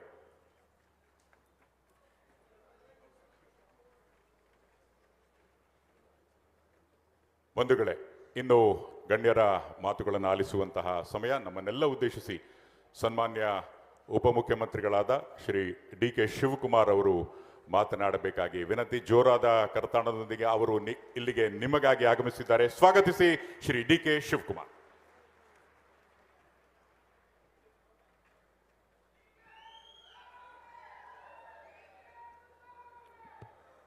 बोलो भारत माता की। ಮಲ್ಲಿಕಾರ್ಜುನ್ ಖರ್ಗೆ ಸಾಹೇಬ್ರಿಗೆ ಬಂಧುಗಳೇ, ವೇದಿಕೆ ಮೇಲೆ ನಮ್ಮ ರಾಷ್ಟ್ರೀಯ ಅಧ್ಯಕ್ಷರಾದಂಥ ವಿರೋಧ ಪಕ್ಷದ ನಾಯಕರಾದಂಥ ಮಲ್ಲಿಕಾರ್ಜುನ್ ಖರ್ಗೆ ಸಾಹೇಬ್ರೆ, ನಮ್ಮ ಸಂಸತ್ ಸದಸ್ಯರಾದಂಥ ರಾಧಾಕೃಷ್ಣ ರಾವ್ ದೊಡ್ಡಮನಿಯವರೇ, ನಮ್ಮ ಜೂನಿಯರ್ ಖಂಡ್ರೆ ಅವರೇ, ದೊಡ್ಡ ಖಂಡ್ರೆ ಬಂದಿಲ್ಲ, ಅವರ ಪರವಾಗಿ ನಮ್ಮ ಎಂಪಿನೂ ಬಂದಿದ್ದಾರೆ, ಖಂಡ್ರೆನೂ ಬಂದಿದ್ದಾರೆ.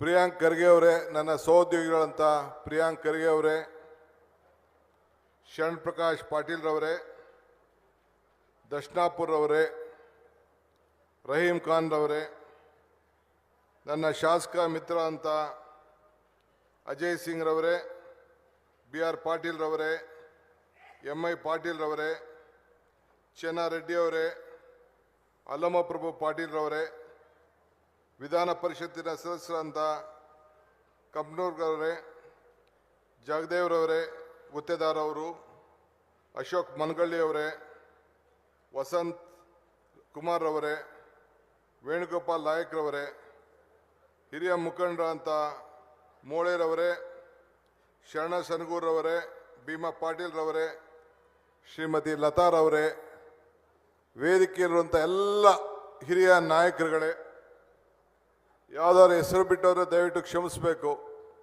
ಕೆಲವು ಮಾಜಿ ಶಾಸಕರಿದ್ದಾರೆ, ಕೆಲವು ಮುಖಂಡಗಳಿದ್ದಾರೆ, ಎಲ್ಲರೂ ಕೂಡ ಅಧಿಕಾರಿಗಳು, ನಮ್ಮ ಪರ್ವೀಜ್ ಅವರು, ಜಿಲ್ಲಾಧಿಕಾರಿಗಳು, ಸಿ ಅವರು ಎಲ್ಲ ಕೂಡ ವೇದಿಕೆಯಲ್ಲಿದ್ದಾರೆ. ಮುಖ್ಯವಾಗಿ ತಾವೆಲ್ಲ ಇಷ್ಟು ದೊಡ್ಡ ಸಂಖ್ಯೆಯಲ್ಲಿ ಬಂದು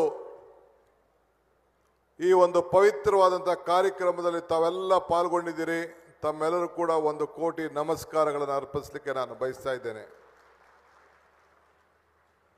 ಇವತ್ತು ಬಹಳ ವಿಶೇಷವಾದಂಥ ದಿನ.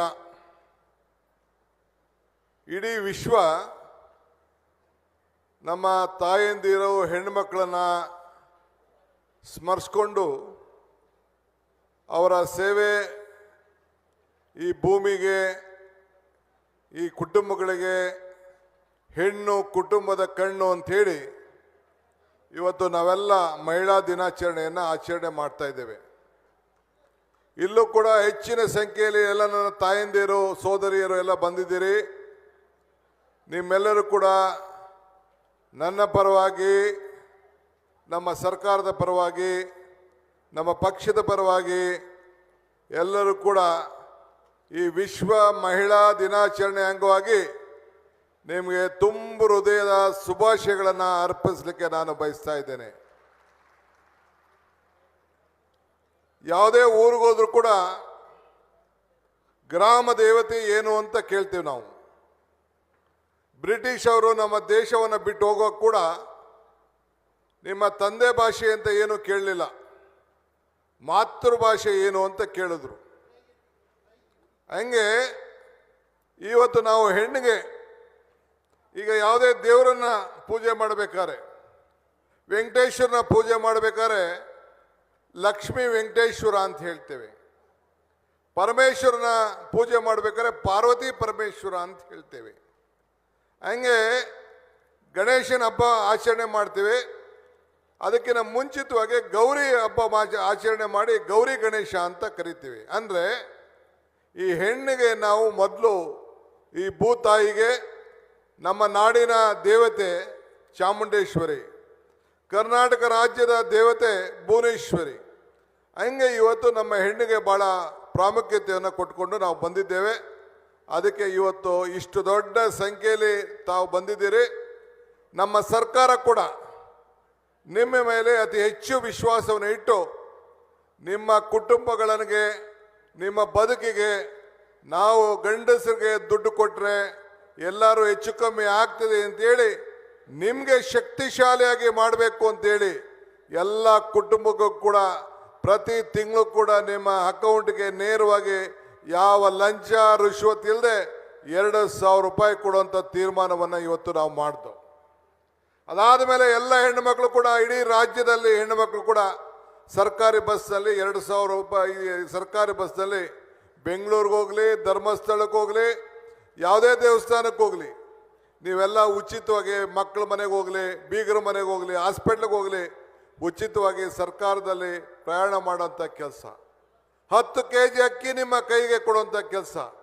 ನಿಮ್ಮ ದೀಪವನ್ನು ಬೆಳಗಿಸುವಂಥದ್ದು ಗುಲ್ಬರ್ಗಾದಲ್ಲಿ ಉದ್ಘಾಟನೆಯನ್ನು ನಾವು ಮಾಡಿದೆವು. ಇದು ನಮ್ಮ 5 ಗ್ಯಾರಂಟಿ, ಇಡೀ ದೇಶಕ್ಕೆ ಮಾದರಿ ಆದಂಥ ಗ್ಯಾರಂಟಿ. ಅಂಥ ಕೆಲಸವನ್ನು ಹೆಣ್ಣು ಮೇಲೆ ವಿಶ್ವಾಸವನ್ನಿಟ್ಟು ನಾವು ಮಾಡಿದ್ದೇವೆ. ಇವತ್ತು ನಿಮ್ಮ ದಿನ ಇವತ್ತು. ಅದಕ್ಕೆ ಇವತ್ತು ಇಷ್ಟು ದೊಡ್ಡ ಸಂಖ್ಯೆಯಲ್ಲಿ ತಾವೆಲ್ಲ ಬಂದಿದ್ದೀರಿ. ನಿನ್ನೆ ಕೂಡ ನಮ್ಮ ಸರ್ಕಾರ ಬಜೆಟ್ ಘೋಷಣೆಯನ್ನು ನಾವು ಮಾಡಿದ್ದು. ಬಜೆಟ್ ಘೋಷಣೆಯಲ್ಲಿ ಆಶಾ ಕಾರ್ಯಕರ್ತರಿರ್ಬೋದು, ಅಂಗನವಾಡಿ ಕಾರ್ಯಕರ್ತರಿರ್ಬೋದು, ಅಂಗನವಾಡಿ ಸಹಾಯಕರಿರ್ಬೋದು, ಯಾವುದೇ ಹೆಣ್ಣುಮಕ್ಕಳು ಕೆಲಸ ಮಾಡೋ ಕಡೆ ನಾವು ಅವರಿಗೆ ಹೆಚ್ಚು ಹಣವನ್ನು, ಪ್ರೋತ್ಸಾಹದ ಹಣವನ್ನು ಕೊಡಬೇಕು ಅಂತೇಳಿ ಇವತ್ತು ಘೋಷಣೆ ಮಾಡಿದ್ದು ನೀವೆಲ್ಲ ಕೂಡ ಇವತ್ತು ಮಾಧ್ಯಮದಲ್ಲಿ ತಾವೆಲ್ಲ ನೋಡಿದ್ದೀರಿ. ನಾನು ಯಾಕೆ ಈ ಮಾತು ಹೇಳ್ತಾ ಇದ್ದೀನಿ ಅಂದರೆ, ನಿಮ್ಮ ಮನೆಯನ್ನು ಉತ್ತಮವಾಗಿ ನಡೆಸ್ಕೊಂಡು ಹೋಗ್ತೀರಿ, ಇದು ನಮಗೆ ವಿಶ್ವಾಸ ಇದೆ. ಅನೇಕ ಗಾದೆಗಳಿದೆ. ಇವತ್ತು ಹೆಣ್ಣು ಇದ್ದರೆ ಆ ಮನೆ ಬೆಳಗ್ತದೆ, ಸರಿಯಾದ ರೀತಿಯಲ್ಲಿ ಹಕ್ಕ ನೋಡ್ಕೊಳ್ತಾಳೆ, ಹೆಣ್ಣು ಮಕ್ಕಳು ತಂದೆ ತಾಯಿಯಿಂದ ನೋಡ್ಕೊಳ್ತಾರೆ ಅನ್ನೋದು ವಾಡಿಕೆ ನಾವೆಲ್ಲ ನೋಡಿದ್ದೇವೆ. ಇವತ್ತು ಕಲ್ಯಾಣ ಕರ್ನಾಟಕ ಕಾರ್ಯಕ್ರಮಕ್ಕೆ ನಾನು ಬಂದಿದ್ದೇನೆ. ಇದು ಸರ್ಕಾರ ಕಾರ್ಯಕ್ರಮ. ಇವತ್ತು ನಿಮ್ಮೆಲ್ಲ ಯಾವ ಜನ್ಮದಲ್ಲಿ ಮಾಡಿದಿರೋ ಪುಣ್ಯ ನನಗೆ ಗೊತ್ತಿಲ್ಲ. ಈಗ ತಾನೇ ನಮ್ಮ ಅಜಯ್ ಸಿಂಗ್ರವರು, ನಮ್ಮ ಶಾಸಕರು ಧರಮ್ ಸಿಂಗ್ರವರ ಪುತ್ರ ಹೇಳ್ತಾ ಇದ್ರು, ಇತಿಹಾಸ ಮರ್ತವನು ಇತಿಹಾಸ ಸೃಷ್ಟಿ ಮಾಡಲಿಕ್ಕೆ ಸಾಧ್ಯ ಇಲ್ಲ ಅಂತೇಳಿ ಬಾಬಾ ಸಾಹೇಬ್ ಅಂಬೇಡ್ಕರ್ ಅವರು ಹೇಳಿದ್ದಾರೆ. ಹಂಗೆ ಈ ದೇಶದ ಇತಿಹಾಸ, ನಮಗೆ ಸ್ವಾತಂತ್ರ್ಯವೊಂದು ಯಾವ ರೀತಿ ಮಹಾತ್ಮ ಗಾಂಧೀಜಿಯವರ ನಾಯಕತ್ವದಲ್ಲಿ ಈ ದೇಶಕ್ಕೆ, ಜವಾಹರ್ಲಾಲ್ ನೆಹರು ಅವರ ನಾಯಕತ್ವದಲ್ಲಿ ಸರ್ದಾರ್ ವಲ್ಲಭಾಯ್ ಪಟೇಲ್ ಎಲ್ಲ ಸೇರಿ ಈ ದೇಶಕ್ಕೆ ಸ್ವಾತಂತ್ರ್ಯವನ್ನು ತಂದುಕೊಟ್ರು, ಹಂಗೆ ನಿಮಗೆ ಆರ್ಥಿಕವಾದಂತಹ ಸ್ವಾತಂತ್ರ್ಯವನ್ನು ಕೊಟ್ಟದ್ದು ಇವತ್ತು ಮಲ್ಲಿಕಾರ್ಜುನ್ ಖರ್ಗೆ ಸಾಹೇಬರು ಅನ್ನೋದನ್ನು ಯಾರು ಕೂಡ ಅಳೆಗಲಿಕ್ಕೆ ಸಾಧ್ಯ ಇಲ್ಲ. ಅವರು ಧರಮ್ ಸಿಂಗ್ರವರು ಸೋನಿಯಾ ಗಾಂಧಿಯವರ ಮಂದಟ್ಟನ್ನು ಮಾಡಿ ಮನಮೋಹನ್ ಸಿಂಗ್ ಅವ್ರನ್ನ ಒಪ್ಪಿಸಿ, ಹಿಂದೆ ರಾಹುಲ್ ಗಾಂಧಿ ಅವರು ಇಲ್ಲಿ ಚುನಾವಣಾ ಪ್ರಚಾರಕ್ಕೆ ಬಂದಾಗ ಆಗ ಪ್ರಿಯಾಂಕಾ ಖರ್ಗೆ ಅವರು ಅವ್ರಿಗೊಂದು ಮನವಿಯನ್ನು ಮಾಡಿಕೊಟ್ರು, ನೀವು ಇದೊಂದು ನಮ್ಮ ಸರ್ಕಾರ ಅಧಿಕಾರಕ್ಕೆ ಬಂದರೆ ಇದನ್ನು ನಾನು ಮಾಡ್ತೇನೆ ಅಂಥೇಳಿ ಅವ್ರಿಗೊಂದು ಮನವಿಯನ್ನು ಮಾಡಿ ನಿಮ್ಮ ಮುಂದೆ ಹೇಳಿದ್ರು, ನೀವು ಅವಕಾಶ ಮಾಡಿಕೊಡಿ, ನಾನು 371J ಕೊಡ್ತೇನೆ ಅಂಥೇಳಿ. ಇವತ್ತು ತಾವು ಮತ್ತೆ ಈ ದೇಶದಲ್ಲಿ UPA 2 ತೆಗೆದುಕೊಂಡು ಬಂದು ಇವತ್ತು 371J ಸಿಕ್ಕಿದೆ. ಇವತ್ತು 5,000 ಕೋಟಿ ವರ್ಷಕ್ಕೆ ಇದು ಕಾಂಗ್ರೆಸ್ ಪಕ್ಷದ ಶಪಥ. ಪ್ರತಿ ವರ್ಷ 5,000 ಕೋಟಿ ರೂಪಾಯಿ. ನಿನ್ನೆ ಕೂಡ ನಾವು ಇದನ್ನ ಮಾಡಿದ್ದೇವೆ. ಸರಾಸರಿ ಲೆಕ್ಕ ಹಾಕೊಂಡ್ರೆ ಒಂದು ಕ್ಷೇತ್ರಕ್ಕೆ 100-120 ಕೋಟಿ ರೂಪಾಯಿ ಹಣ ವಿವಿಧ ರೀತಿಯಲ್ಲಿ ಅಭಿವೃದ್ಧಿ ಕೆಲಸಕ್ಕೆ ಇವತ್ತು ನಿಮಗೆ ಸಿಗ್ತಾ ಇದೆ. ನಮ್ಮ ಕ್ಷೇತ್ರದಲ್ಲಿ ಆಗ್ತಾ ಇಲ್ಲ. ನಮ್ಮ ಕ್ಷೇತ್ರದಲ್ಲಿ ಎಲ್ಲ 20 ಕೋಟಿ 30 ಕೋಟಿ ರೂಪಾಯಿ ನಾವು ಖರ್ಚು ಮಾಡ್ತೇವೆ. ಆದರೆ ಕಲ್ಯಾಣ ಕರ್ನಾಟಕದ ಈ ಒಂದು ಯೋಜನೆ ಅಡಿಯಲ್ಲಿ ನಿಮಗೆ ಅಷ್ಟು ಸಿಗ್ತಾ ಇದೆ. ಅದ್ರ ಜೊತೆಗೆ ಬೇರೆ ಬೇರೆ ಇಲಾಖೆಯಿಂದ ಹಣ ಕೂಡ ಅದು ಬರ್ತಾ ಇದೆ. ಅದು ಪ್ರತ್ಯೇಕವಾದಂಥ ವಿಚಾರ. ಆದರೆ ಮಲ್ಲಿಕಾರ್ಜುನ್ ಖರ್ಗೆ ಅವರ ಹೋರಾಟದಿಂದ ನಿಮಗೆ ಏನು 371J ಸಿಕ್ಕಿದೆ. ನಿಮ್ಮ ಮಕ್ಕಳ ಭವಿಷ್ಯ, ನಿಮ್ಮ ಮಕ್ಕಳಿಗೆ ವಿದ್ಯಾಭ್ಯಾಸ, ನಿಮ್ಮ ಮಕ್ಕಳಿಗೆ ಉದ್ಯೋಗ, ಈ ಉದ್ಯೋಗದಲ್ಲಿ ಏನು ಒಂದು ಮೀಸಲಾತಿ ಇವತ್ತು ಏನಿದೆ, ಬಹುಶಃ ಇದು ನಿಮಗೆ ಎಷ್ಟು ಜನರಿಗೆ ಇದರ ಶಕ್ತಿ ಅರ್ಥ ಆಗಿದೆಯೋ ಇಲ್ಲೋ ಗೊತ್ತಿಲ್ಲ. ನಮ್ಮ ಕಡೆ ಭಾಗದಲ್ಲಿ ಒಂದು ಕೇಳಿ, ನಾವು ಹೋಗಿ ಕಲ್ಯಾಣ ಕರ್ನಾಟಕದಲ್ಲಿ ಹುಟ್ಟಬೇಕಾಗಿತ್ತು, ಕರ್ನಾಟಕ ಕಲ್ಯಾಣದಲ್ಲಿ ಇರಬೇಕಾಗಿತ್ತು, ನಾವು ಜಲ್ದಿ ತಹಶೀಲ್ದಾರ್ ಆಯ್ತಿದ್ದೋ, ನಾವು AC ಆಯ್ತಿದ್ದೋ, ನಾವು ಸಬ್ ಇನ್ಸ್ಪೆಕ್ಟರ್ ಆಗ್ತಿದ್ದೋ, ನಾವು ಮೇಸ್ಟ್ಗಳು ಆಗ್ತಿದ್ದೋ, ನಾವು ಡಾಕ್ಟರ್ ಆಗ್ತಿದ್ದೋ, ನಾವು ಇಂಜಿನಿಯರ್ ಆಗ್ತಿದ್ದೋ ಅಂತೇಳಿ ನಮ್ಮ ಜನ ಮಾತಾಡ್ತಾರೆ. ಅಂತ ಒಂದು ವಿಶೇಷವಾದಂಥ ಶಕ್ತಿಯನ್ನು ಇವತ್ತು ಮಲ್ಲಿಕಾರ್ಜುನ್ ಖರ್ಗೆ ಸಾಹೇಬರು ನಿಮಗೆ ಕೊಟ್ಟಿದ್ದಾರೆ. ನನಗೆ ಬಹಳ ಸಂತೋಷ. ಕಳೆದ ಚುನಾವಣೆಯಲ್ಲಿ ಈ ಕಲ್ಯಾಣ ಕರ್ನಾಟಕದಲ್ಲಿ ಎಲ್ಲ ಸೀಟ್ಗಳನ್ನು ಇವತ್ತು ಮಲ್ಲಿಕಾರ್ಜುನ್ ಖರ್ಗೆ ಅವರ ಮಡ್ಲಿಗೆ ಹಾಕಿ ಅವ್ರಿಗೆ ಆತ್ಮಧೈರ್ಯವನ್ನು ತುಂಬುವಂಥ ಕೆಲಸವನ್ನು ಮಾಡಿದ್ದೀರಿ. ಅದಕ್ಕೆ ನಿಮಗೊಂದು ಕೋಟಿ ನಮಸ್ಕಾರಗಳನ್ನು, ಅಭಿನಂದನೆಗಳನ್ನು ಈ ಸಂದರ್ಭದಲ್ಲಿ ಹೇಳಲಿಕ್ಕೆ ನಾನು ಬಯಸ್ತೇನೆ. ಇವತ್ತು ನಾವೆಲ್ಲ ಅಭಿವೃದ್ಧಿಯ ಕಡೆಗೆ ಹೊರಟಿದ್ದೇವೆ. ಯುದ್ಧ ಗೆಲ್ಲುವನು ವೀರನಲ್ಲ, ಜನರನ್ನ ಮನಸ್ಸನ್ನು ಗೆದ್ದವನು ನಿಜವಾದ ವೀರ. ಇವತ್ತು ನಿಮ್ಮೆಲ್ಲರ ಹೃದಯವನ್ನು, ನಿಮ್ಮ ಋಣವನ್ನು ತೀರಿಸಲಿಕ್ಕೆ 50 ವರ್ಷಗಳ ಕಾಲ ತಾವು ಕೊಟ್ಟಂಥ ಶಕ್ತಿಗೆ 1372ರಿಂದ ಇಲ್ಲಿವರೆಗೂ ಕೂಡ ರಾಜಕೀಯವಾಗಿ ನಿಮ್ಮ ಸೇವೆಯನ್ನು ಮಾಡಲಿಕ್ಕೆ ಅವಕಾಶವನ್ನು ಮಾಡಿಕೊಟ್ಟು ಇವತ್ತು ಯಾರೂ ಶಾಶ್ವತವಾಗಿರಲಿಕ್ಕೆ ಸಾಧ್ಯ ಇಲ್ಲ. ಮನುಷ್ಯನ ಹುಟ್ಟು ಆಕಸ್ಮಿಕವಾದ್ದು. ಸಾವು ಅನಿವಾರ್ಯ, ಜನನ ಉಚಿತ, ಮರಣ ಖಚಿತ. ಈ ಹುಟ್ಟು ಸಾವಿನ ಮಧ್ಯದಲ್ಲಿ ನಾವು ಏನು ಮಾಡ್ತೀವಿ ಅಂತ ಬಹಳ ಮುಖ್ಯ. ಇವತ್ತು ಗುಲ್ಬರ್ಗದಲ್ಲಿ ನೀವು ESI ಹಾಸ್ಪಿಟಲ್ ನೋಡ್ತಾ ಇದ್ದೀರಿ. ನಾವು ಬೆಂಗಳೂರಿನಲ್ಲಿ ವಿಧಾನಸೌಧ ನೋಡ್ತೀವಿ. ವಿಧಾನಸೌಧ ನೋಡಿದ ತಕ್ಷಣ ಕೆಂಗಲ್ ಹನುಮಂತಯ್ಯನವ್ರನ್ನ ನಾವು ನೆನೆಸ್ಕೊಳ್ತೇವೆ. ಆದರೆ ESI ಆಸ್ಪತ್ರೆ ನೋಡಿದ ತಕ್ಷಣ ಮಲ್ಲಿಕಾರ್ಜುನ್ ಖರ್ಗೆ ಅವ್ರನ್ನ ಶಾಶ್ವತವಾಗಿ ನೆನೆಸ್ಕೊಳ್ಳುವಂಥ ಒಂದು ಅವಕಾಶ. ಇವತ್ತು ಕಿದ್ವಾಯಿ ಹಾಸ್ಪಿಟ್ಲ್ ಲೆಕ್ಕ ಹಾಕೊಳ್ಳಿ. ನೀವ್ಯಾರು ಬೆಂಗಳೂರಿಗೆ ಹೋಗ್ಬೇಕಾಯ್ತು ಹಾರ್ಟ್ ಸರ್ಜರಿಗೆ, ಇವತ್ತು ನಿಮ್ಮ ಮನೆ ಬಾಗಿಲಿಗೆ ಹಾರ್ಟ್ ಸರ್ಜರಿ ಹಾಸ್ಪಿಟ್ಲ್ ಇದೆ. ಇವತ್ತು ಶಾಲೆ, ಸೆಂಟ್ರಲ್ ಯೂನಿವರ್ಸಿಟಿಗಳು ಇವೆಲ್ಲ ಕೂಡ ಇವತ್ತು ನಿಮ್ಮ ಮನೆ ಬಾಗಿಲಿಗೆ ನಿಮ್ಮ ಮಕ್ಕಳ ಅಭಿವೃದ್ಧಿಗೋಸ್ಕರ ಇವತ್ತು ಇದೆ. ಆದ್ದರಿಂದ ನಾವು ಅಭಿವೃದ್ಧಿ ಮಾಡೋ ಮುಖಾಂತರ ಇವತ್ತು ಏನು ಈ ಕಲ್ಯಾಣ ಕರ್ನಾಟಕವನ್ನು ಅಭಿವೃದ್ಧಿ ಮಾಡಲಿಕ್ಕೆ ಪ್ರತ್ಯೇಕವಾದಂಥ ರಚನೆ, ಒಬ್ಬ ಮಂತ್ರಿಗಿನ್ನ ಹೆಚ್ಚು ಹಣ ಶಕ್ತಿಯನ್ನು ಕರ್ನಾಟಕ ಕಲ್ಯಾಣ ಅಭಿವೃದ್ಧಿಗೆ ನಾವು ಇವತ್ತು ಮೀಸಲಾಗಿ ಇವತ್ತು ಇಟ್ಕೊಂಡು ಅದನ್ನು ಅಜಯ್ ಸಿಂಗ್ ರವರಿಗೆ ಈ ಜವಾಬ್ದಾರಿಯನ್ನು ಕೊಟ್ಕೊಂಡು ಇವತ್ತು ಆ ಕೆಲಸವನ್ನು ಇವತ್ತು ನಾವು ಮಾಡ್ಕೊಂಡು ಬರ್ತಾ ಇದ್ದೇವೆ.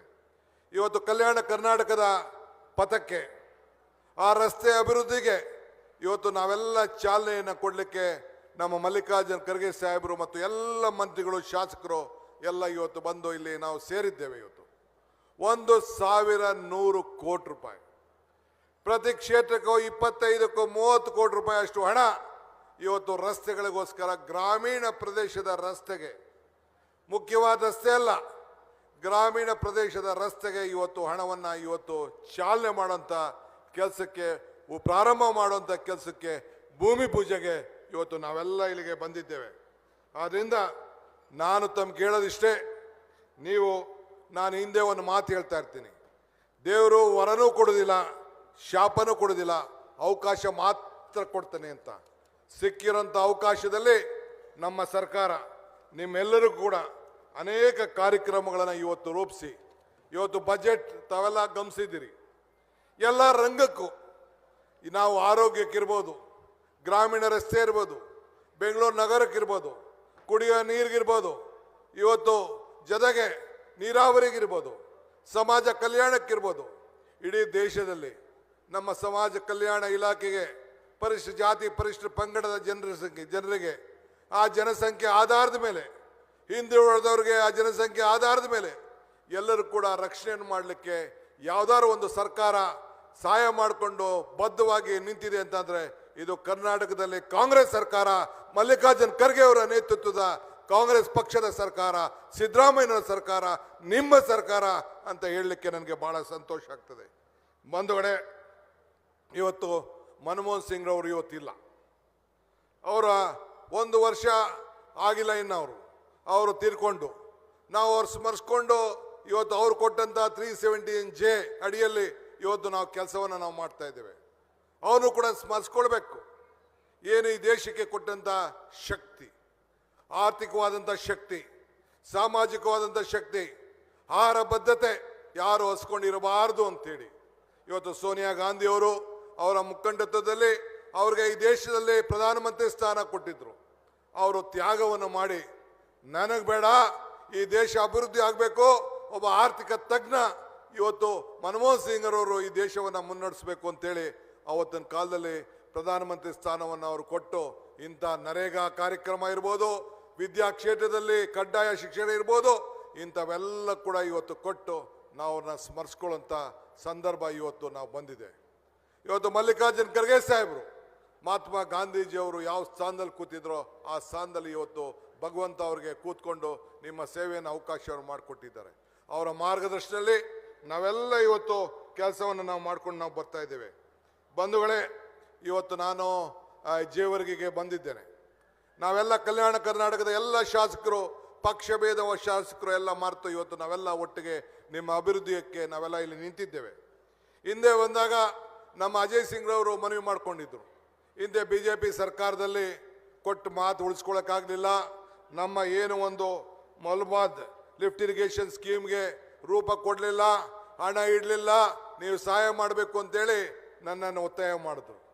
ಮಾತು ಕೊಟ್ಟಿದ್ದೆ, ನೆಕ್ಸ್ಟ್ ಬಜೆಟ್ನಲ್ಲಿ, ನೆಕ್ಸ್ಟು ಬೋರ್ಡಲ್ಲಿ ಆ ಕೆಲಸವನ್ನು ನಾವು ಮಾಡ್ತೀವಿ ಅಂತ. ಈಗಾಗಲೇ ನಾನು, ಸಿದ್ದರಾಮಯ್ಯನವರು ಮತ್ತು ಎಲ್ಲ ಸೇರಿ ಆ ಬೋರ್ಡ್ನಲ್ಲಿ ತೀರ್ಮಾನ ಮಾಡಿ, ಬೋರ್ಡ್ನಲ್ಲಿ ಅಪ್ರೂವ್ ಮಾಡಿ, ಈಗಾಗಲೇ ಟೆಂಡರ್ನ ಕರೆದು ನಾವು ಈಗಾಗಲೇ ತೀರ್ಮಾನವನ್ನು ಮಾಡಿದ್ದೇವೆ. ಸದ್ಯದಲ್ಲೇ ನಾನೇ ಬಂದು ಆ ಭೂಮಿ ಪೂಜೆಯನ್ನು ಮಾಡ್ತಾ ಇದ್ದೇನೆ ಅನ್ನೋ ಮಾತನ್ನು ಈ ಸಂದರ್ಭದಲ್ಲಿ ಹೇಳಲಿಕ್ಕೆ ನನಗೆ ಬಹಳ ಸಂತೋಷ ಆಗ್ತದೆ. ಈ ಎಲ್ಲ ಕೆಲಸವನ್ನು ಮಾನ್ಯ ಶ್ರೀ ಅಜಯ್ ಸಿಂಗ್ ರವರು ನನ್ನ ಮೇಲೆ ಒತ್ತಡವನ್ನು ತಂದು ನಮ್ಮ ಲೋಕಸಭಾ ಸದಸ್ಯರಾದಂಥ ರಾಧಾಕೃಷ್ಣರವರು ಅವರು ಕೂಡ 16 ಬಾರಿ ನನ್ನ ಹತ್ರ ಈ ವಿಚಾರವನ್ನು ಅಭಿವೃದ್ಧಿ ಕೆಲಸವನ್ನು ಚರ್ಚೆಯನ್ನು ಮಾಡಿ ಇದಾಗಲೇಬೇಕು, ಕೊಟ್ಟ ಮಾತನ್ನು ನಾವು ಉಳಿಸ್ಕೊಳ್ಳೇಬೇಕು ಅಂಥೇಳಿ ಇವತ್ತು ಈ ಯೋಜನೆಯನ್ನು ಕೂಡ ಇವತ್ತು ನಾವು ತಂದು ಕೆಲಸವನ್ನು ನಾವು ಮಾಡ್ಕೊಂಡು ನಾವು ಬಂದಿದ್ದೇವೆ. ಇವತ್ತು 5,000 ಕೋಟಿ ರೂಪಾಯಿ ಹಣ, ಇದು ಸುಲಭವಾದಂಥ ಹಣ ಅಲ್ಲ. ಈ ಪ್ರತಿ ವರ್ಷ ಕೂಡ ಈ ಹಣ ನಿಮ್ಮ ಅಭಿವೃದ್ಧಿಗೆ, ನಿಮ್ಮ ಕುಟುಂಬದ ಅಭಿವೃದ್ಧಿಗೆ, ನಿಮ್ಮ ಜಮೀನಿನ ಅಭಿವೃದ್ಧಿಗೆ, ನಿಮ್ಮ ರಸ್ತೆಯ ಅಭಿವೃದ್ಧಿಗೆ, ನಿಮ್ಮ ಆರೋಗ್ಯಕ್ಕೆ, ನಿಮ್ಮ ಶಿಕ್ಷಣಕ್ಕೆ ಇವತ್ತು ಇಂಥ ಒಂದು ಕೆಲಸವನ್ನು ನಾವು ಮಾಡಿಕೊಂಡು ನಾವು ಬಂದಿದ್ದೇವೆ. ಆದ್ದರಿಂದ ಇವತ್ತು ಗುಲ್ಬರ್ಗದಲ್ಲಿ ಏನು ಒಂದು ಆರೋಗ್ಯಕ್ಕೆ ಒಂದು ಹೊಸ ಶಕ್ತಿ, ಆರೋಗ್ಯ ಕ್ಷೇತ್ರಕ್ಕೆ ಗುಲ್ಬರ್ಗದಲ್ಲಿ ಹಾಸ್ಪಿಟ್ಲ್ಗಳು ಇವತ್ತು ಎಲ್ಲ ರಂಗದಲ್ಲೂ ಕೂಡ ಹಾಸ್ಪಿಟ್ಲ್ಗಳು ಇವತ್ತು ಬಂದಿದೆ. ಇವತ್ತು ಬೆಂಗಳೂರಿಗೆ ಹೈದರಾಬಾದ್ ಹೋಗುವಂಥ ರಸ್ತೆ ಟ್ರೈನ್ ಇರ್ಬೋದು, ಹಿಂದೆ ನಡೆದಂಥ ಅನೇಕ ಸರ್ಕಾರಗಳಲ್ಲಿ ಬೇಕಾದಷ್ಟು ಕೆಲಸವನ್ನು ಅವರು ಮಂತ್ರಿ ಆಗಿದ್ದಾಗ ಸರ್ಕಾರದ ಮಂತ್ರಿ ಆಗಿದ್ದಂಥ ಸಂದರ್ಭದಲ್ಲಿ ನಿಮ್ಮ ಸೇವೆಯನ್ನು ಮಾಡ್ಕೊಂಡು ಬಂದಿದ್ದಾರೆ.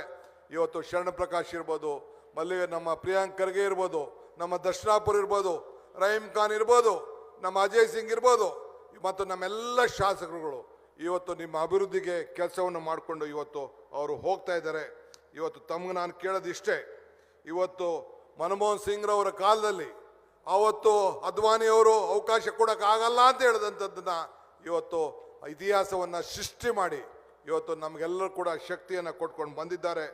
ಇವತ್ತು 200 ಕೋಟಿ ರೂಪಾಯಿ ವೆಚ್ಚದಲ್ಲಿ 50 KPS ಹಾಸ್ಪಿಟ್ಲು, ಪಬ್ಲಿಕ್ ಹಾಸ್ಪಿಟ್ಲು, ನಮ್ಮ ಮಕ್ಕಳು ಕೂಡ ಉತ್ತಮವಾದ ವಿದ್ಯಾಭ್ಯಾಸವನ್ನು ಮಾಡಬೇಕು ಅನ್ನೋ ದೃಷ್ಟಿಯಿಂದ ಬಳ್ಳಾರಿಗೆ ಹೆಚ್ಚು ಸುಮಾರು 100 ಕೋಟಿ ರೂಪಾಯಿ ಮೆಗಾ ಡೈರಿಯನ್ನು ಮಾಡಬೇಕು ಅನ್ನೋ ದೃಷ್ಟಿಯಿಂದ ಕಾರ್ಯಕ್ರಮವನ್ನು ರೂಪಿಸಿದ್ದಾರೆ.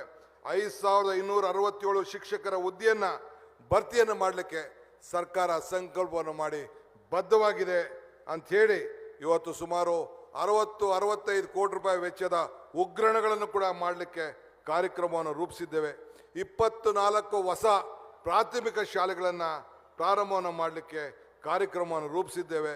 ಸುಮಾರು 7 ತಾಲೂಕಿನಲ್ಲೂ ಕೂಡ 100 ಹೆರಿಗೆ ಹಾಸ್ಪಿಟ್ಲ್ಗಳನ್ನು, ಹೊಸ ಹಾಸ್ಪಿಟ್ಲ್ಗಳನ್ನು ಸೃಷ್ಟಿ ಮಾಡಲಿಕ್ಕೆ ನಮ್ಮ ಸರ್ಕಾರ ಬದ್ಧವಾಗಿದೆ ಅನ್ನೋ ಮಾತನ್ನು ಈ ಸಂದರ್ಭದಲ್ಲಿ ಹೇಳಿ, ಇನ್ನು ಅನೇಕ ಕಾರ್ಯಕ್ರಮಗಳನ್ನು ಇಡೀ ನಿಮ್ಮ ಅಭಿವೃದ್ಧಿಗೆ ನೀವೆಲ್ಲ ಅದೃಷ್ಟವಂತರು.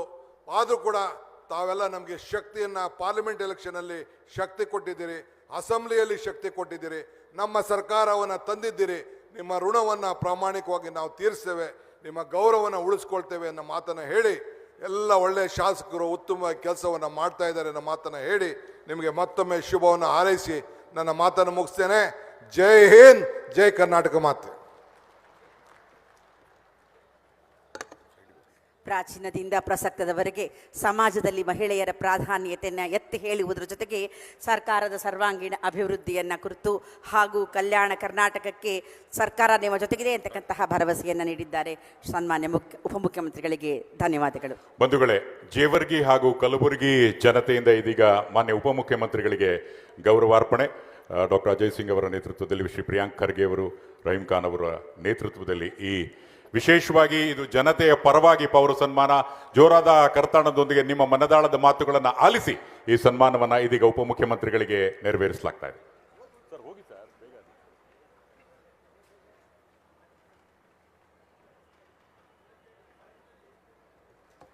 ಕರ್ನಾಟಕ ಸರ್ಕಾರ ಸದಾ ನಿಮ್ಮ ಜೊತೆಗಿದೆ. ನಿಮ್ಮ ಸರ್ವಾಂಗೀಣ ಅಭಿವೃದ್ಧಿಯ ನಿಟ್ಟಿನಲ್ಲಿ ಇನ್ನೂ ಹೆಚ್ಚು ಹೆಚ್ಚು ಕೆಲಸಗಳನ್ನು ಹಮ್ಮಿಕೊಳ್ಳಲಾಗತ್ತೆ ಅನ್ನುವಂತಹ ಭರವಸೆಯ ಮಾತುಗಳನ್ನು ಶ್ರೀ ಡಿ ಕೆ ಶಿವಕುಮಾರ್ ಅವರು ತಿಳಿಸಿದ್ದಾರೆ. ಧನ್ಯವಾದ.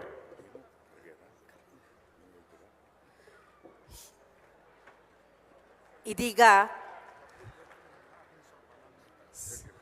ಸಭೆಯನ್ನು ಉದ್ದೇಶಿಸಿ ಹಿರಿಯ ಮುತ್ಸದ್ದಿಗಳು, ರಾಜ್ಯಸಭೆಯಲ್ಲಿ ವಿರೋಧ ಪಕ್ಷದ ನಾಯಕರು ಆಗಿರತಕ್ಕಂತಹ ಡಾಕ್ಟರ್ ಮಲ್ಲಿಕಾರ್ಜುನ ಖರ್ಗೆ ಅವರು ನಿಮ್ಮೆಲ್ಲರನ್ನ ಉದ್ದೇಶಿಸಿ ಮಾತನಾಡಲಿದ್ದಾರೆ. ಅವರ ಮಾತುಗಳನ್ನು ಆಲಿಸೋಣ. ಬಂಧುಗಳೇ, ದಯವಿಟ್ಟು ತಾವೆಲ್ಲರೂ ಸಹ ಇನ್ನು ಸ್ವಲ್ಪ ಹೊತ್ತಿನಲ್ಲೇ ಕಾರ್ಯಕ್ರಮ ಮುಗಿಯುತ್ತೆ. ನಿಮ್ಮ ಆಸನಗಳಲ್ಲಿ ಆಸೀನರಾಗಿರಿ. ರಾಜಕೀಯ ಮುತ್ಸದ್ದಿಗಳಾಗಿರ್ತಕ್ಕಂಥ ಡಾಕ್ಟರ್ ಮಲ್ಲಿಕಾರ್ಜುನ ಖರ್ಗೆ ಅವರ ಮಾತುಗಳನ್ನು ಆಲಿಸೋಣ. ಬಂಧುಗಳೇ, ಸ್ವಾಗತಿಸಿ ಶ್ರೀ ಮಲ್ಲಿಕಾರ್ಜುನ ಖರ್ಗೆ. ಎಲ್ಲರೂ ನಿಮ್ಮೆಲ್ಲರ ನೆಚ್ಚಿನ ನಾಯಕರು ಸನ್ಮಾನ್ಯ ಮಲ್ಲಿಕಾರ್ಜುನ್ ಖರ್ಗೆ ಸಾಹೇಬರು ಮಾತಾಡ್ತಾ ಇದ್ದಾರೆ. ದಯವಿಟ್ಟು ಕೂತ್ಕೊಳ್ಬೇಕು ಅಂತ ತಮ್ಮಲ್ಲಿ ಕಳ್ಕಳಿಂದ ವಿನಂತಿ ಮಾಡ್ತೇನೆ. ಎಲ್ಲೋ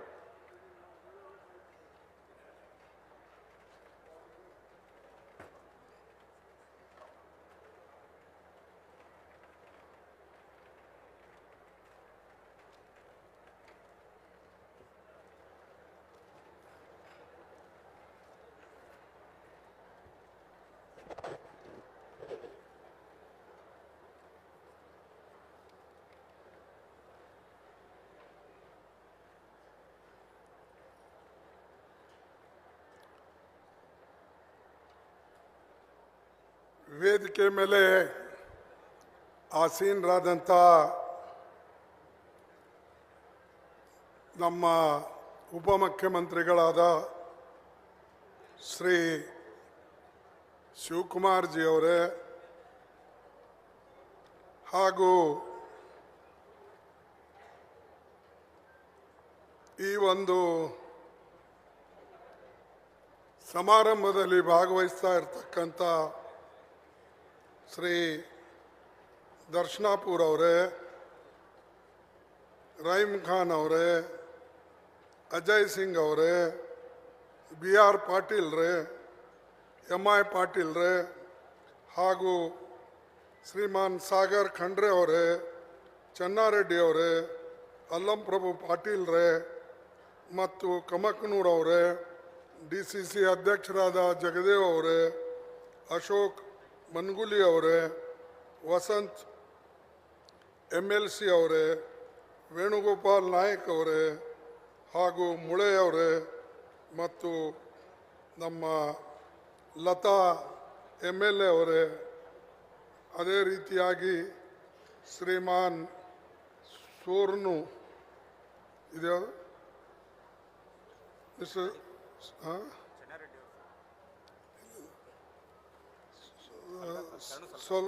ಶರಣು ಸಲ್ಗರ್ ಅವರೇ ಹಾಗೂ ಭೀಮಾ ಪಾಟೀಲ್ ರೇ ಮತ್ತು ಪ್ರಿಯಾಂಕ್ ಖರ್ಗೆ ಅವರೇ, ಶರಣ್ ಪ್ರಕಾಶ್ ಪಾಟೀಲ್ ರೇ, ರಾಧಾಕೃಷ್ಣ ಅವರೇ ಮತ್ತು ಉಳಿದ ಶ್ರೀಮಾನ್ ಅಂಜುಮ್ ಪರ್ವೇಶ್ ಅವರೇ, ಡೆಪ್ಟಿ ಕಮಿಷನರ್ ಗುಲ್ಬರ್ಗ ಅವರೇ ಹಾಗೂ ಎಲ್ಲ ಇಲ್ಲಿ ಈ ಒಂದು ಸ್ಟೇಜಿನ ಮೇಲೆ ಕುಂತಂಥ ಎಲ್ಲ ನಾಯಕರೇ, ಅಧಿಕಾರಿ ವರ್ಗದವರೇ, ಇಲ್ಲಿ ಉಪಸ್ಥಿತಿರ್ತಕ್ಕಂಥ ಬಂಧುಗಳೇ, ತಾಯಿಂದರೇ, ಭಗಿನಿಯರೇ, ರೈತ ಬಾಂಧವರೇ, ಯುವ ಮಿತ್ರರೇ ಹಾಗೂ ಮಾಧ್ಯಮದ ಬಂಧುಗಳೇ, ನಾನು ಹೆಚ್ಚು ನಿಮ್ಮ ಸಮಯವನ್ನು ತೆಗೆದುಕೊಳ್ಳೋದಿಲ್ಲ. ಕಾರಣ ಈಗಾಗಲೇ ಭಾಳ ಸುದೀರ್ಘವಾಗಿ ನಮ್ಮ ಡೆಪ್ಟಿ ಚೀಫ್ ಮಿನಿಸ್ಟರ್ ಅವರು ಕಾರ್ಯಕ್ರಮದ ಬಗ್ಗೆ ವಿಸ್ತಾರದಿಂದ ಹೇಳಿದ್ದಾರೆ, ಶಿವಕುಮಾರ್ ಅವರು. ಅದೇ ರೀತಿಯಾಗಿ ಅಜಯ್ ಸಿಂಗ್ ಅವರು ಕೂಡ ಎಲ್ಲ ವಿಷಯಗಳನ್ನು ನಿಮ್ಮ ಮುಂದೆ ಪ್ರಸ್ತಾಪ ಮಾಡಿದ್ದಾರೆ. ಹೈದರಾಬಾದ್ ಕರ್ನಾಟಕ ಅಥವಾ ಕಲ್ಯಾಣ ಕರ್ನಾಟಕ ಇದು ಒಂದು ಅತ್ಯಂತ ಹಿಂದುಳಿದ ಭಾಗ ಅನ್ನತಕ್ಕಂಥದ್ದು ಹಣೆಪಟ್ಟಿಯನ್ನು ನಮಗಿದೆ. ಅದು ಏಕೆ ಅಂದರೆ ವಿಶೇಷವಾಗಿ ನಾವು ಶಿಕ್ಷಣ ಕ್ಷೇತ್ರದಲ್ಲಿ ಹಿಂದುಳಿದಿದ್ದಕ್ಕಾಗಿ ಮತ್ತು ಆರೋಗ್ಯ ದೃಷ್ಟಿಯಿಂದ ಕೂಡ ನಾವು ಹಿಂದುಳಿದಿದ್ದೇವೆ. ಎಲ್ಲಿ ಶಿಕ್ಷಣ ಮತ್ತು ಆರೋಗ್ಯ ಕ್ಷೇತ್ರ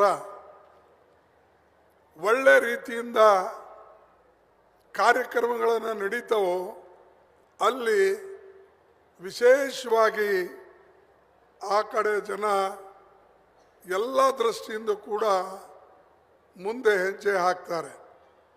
ಅದಕ್ಕಾಗಿ ನಾವು ವಿಶೇಷವಾಗಿ ನಮ್ಮ ಎಲ್ಲ ಶಾಸಕರಿಗೂ MP ಗಳಿಗೂ ನಿಮಗೂ ಕೂಡ ಕೇಳಿಕೊಳ್ತಕ್ಕಂಥದ್ದು ಏನಂದರೆ, ದಯವಿಟ್ಟು ತಾವೆಲ್ಲರೂ ಶಿಕ್ಷಣಕ್ಕೆ ಆದ್ಯತೆ ಕೊಡಿ.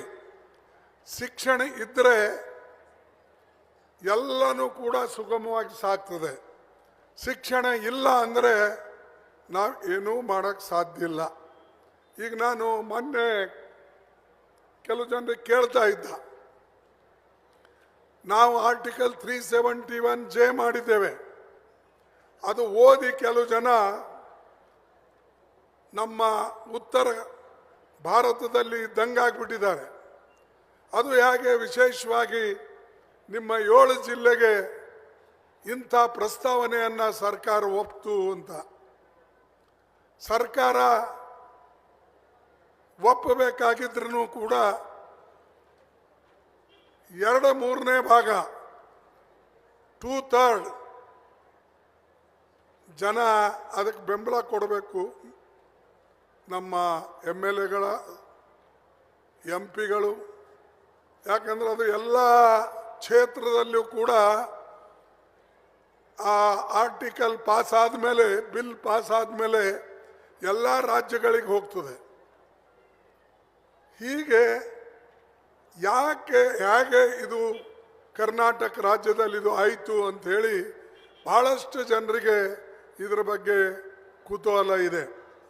ಆದರೆ ಕೊನೆಗೆ ನಾವು ಸೋನಿಯಾ ಗಾಂಧೀಜಿಯವರ ಸಹಾಯವನ್ನು ಪಡೆದು ಇವತ್ತು ಆರ್ಟಿಕಲ್ 371J ಮಾಡಿದ್ದೇವೆ.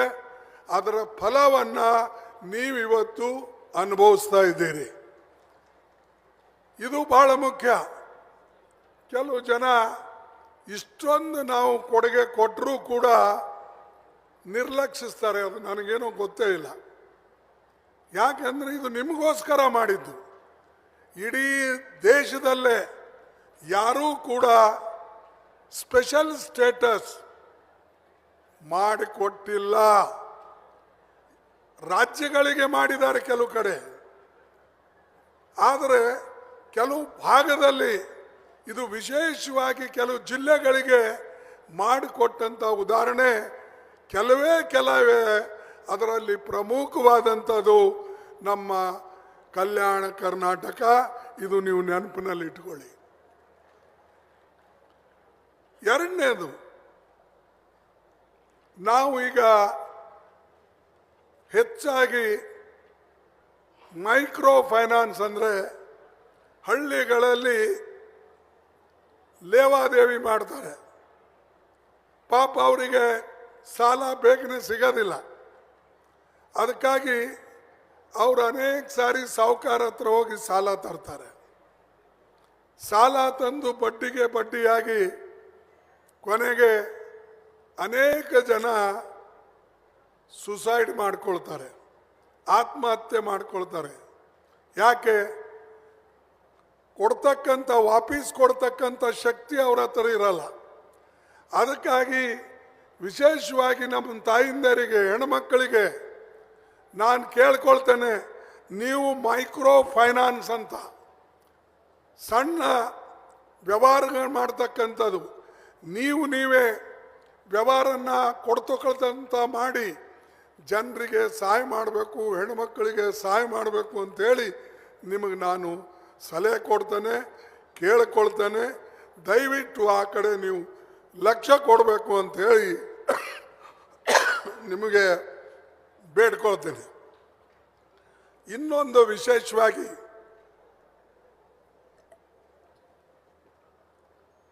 ಈಗಾಗಲೇ ಶಿವಕುಮಾರ್ ಅವರು ಹೇಳಿದ್ರು, ಯಾಕಂದರೆ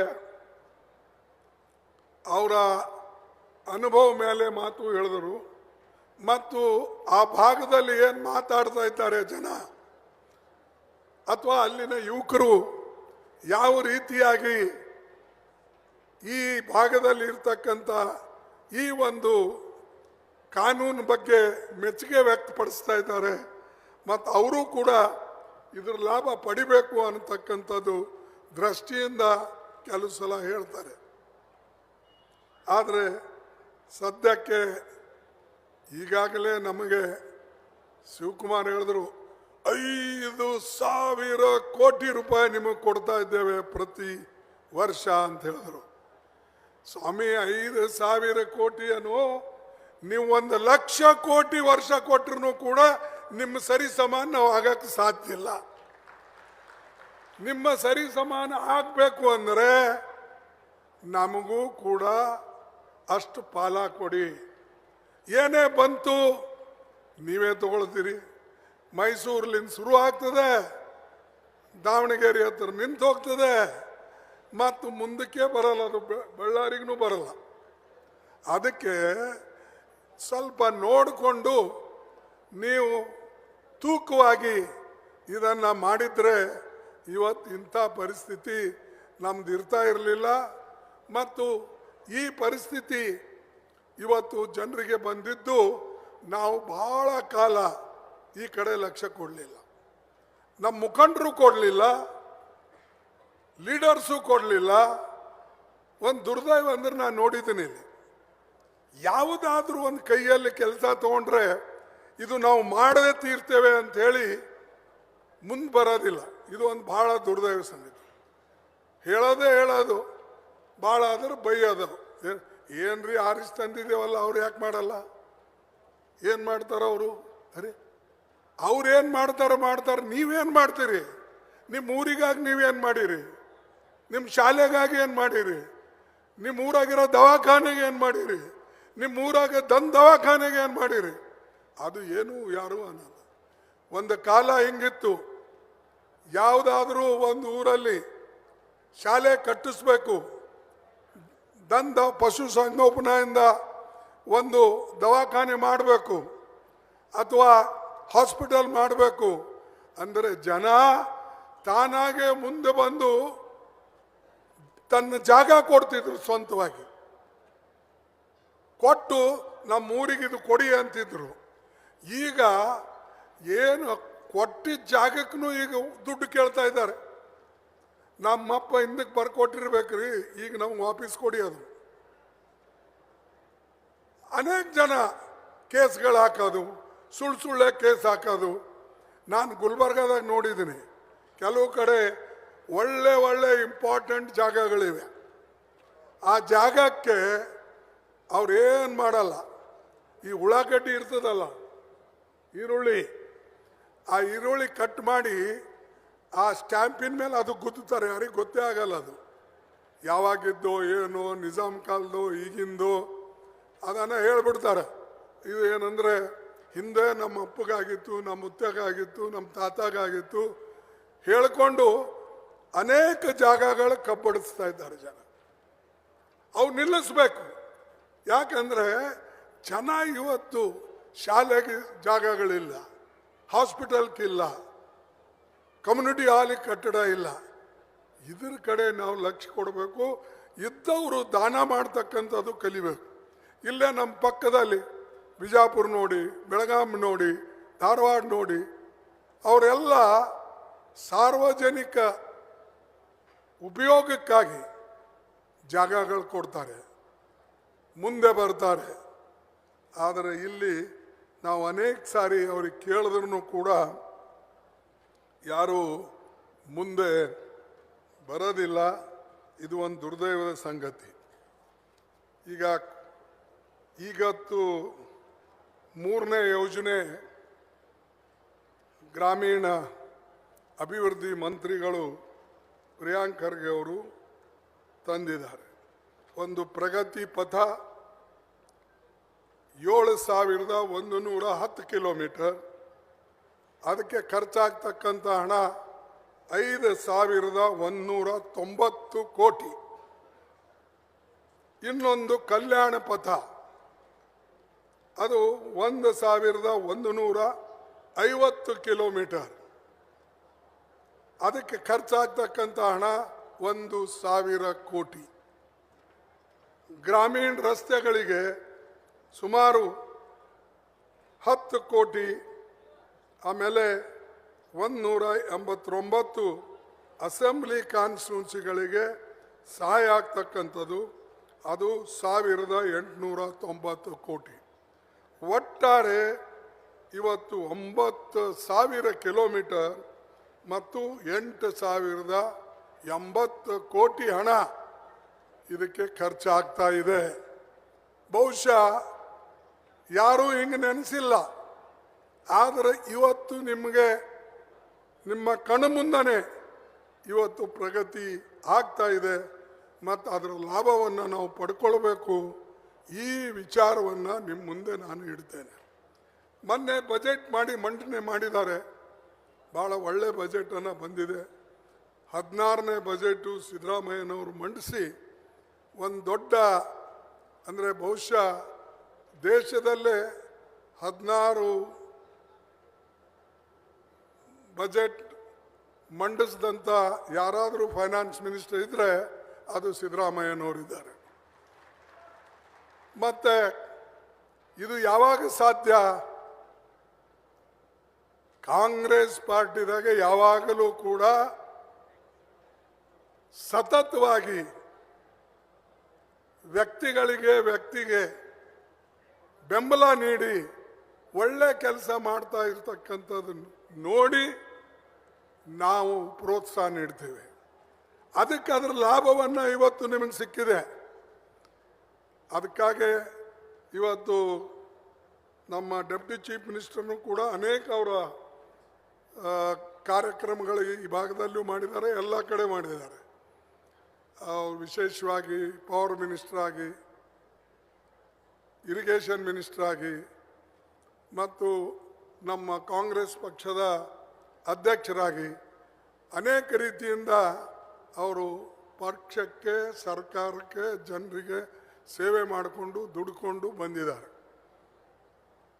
ನಾನು ಅವರಿಗೂ ಹಾಗೂ ಸಿದ್ದರಾಮಯ್ಯನವರಿಗೂ ನನ್ನ ವತಿಯಿಂದ, ನಿಮ್ಮ ವತಿಯಿಂದ ಅಭಿನಂದಿಸ್ತೇನೆ.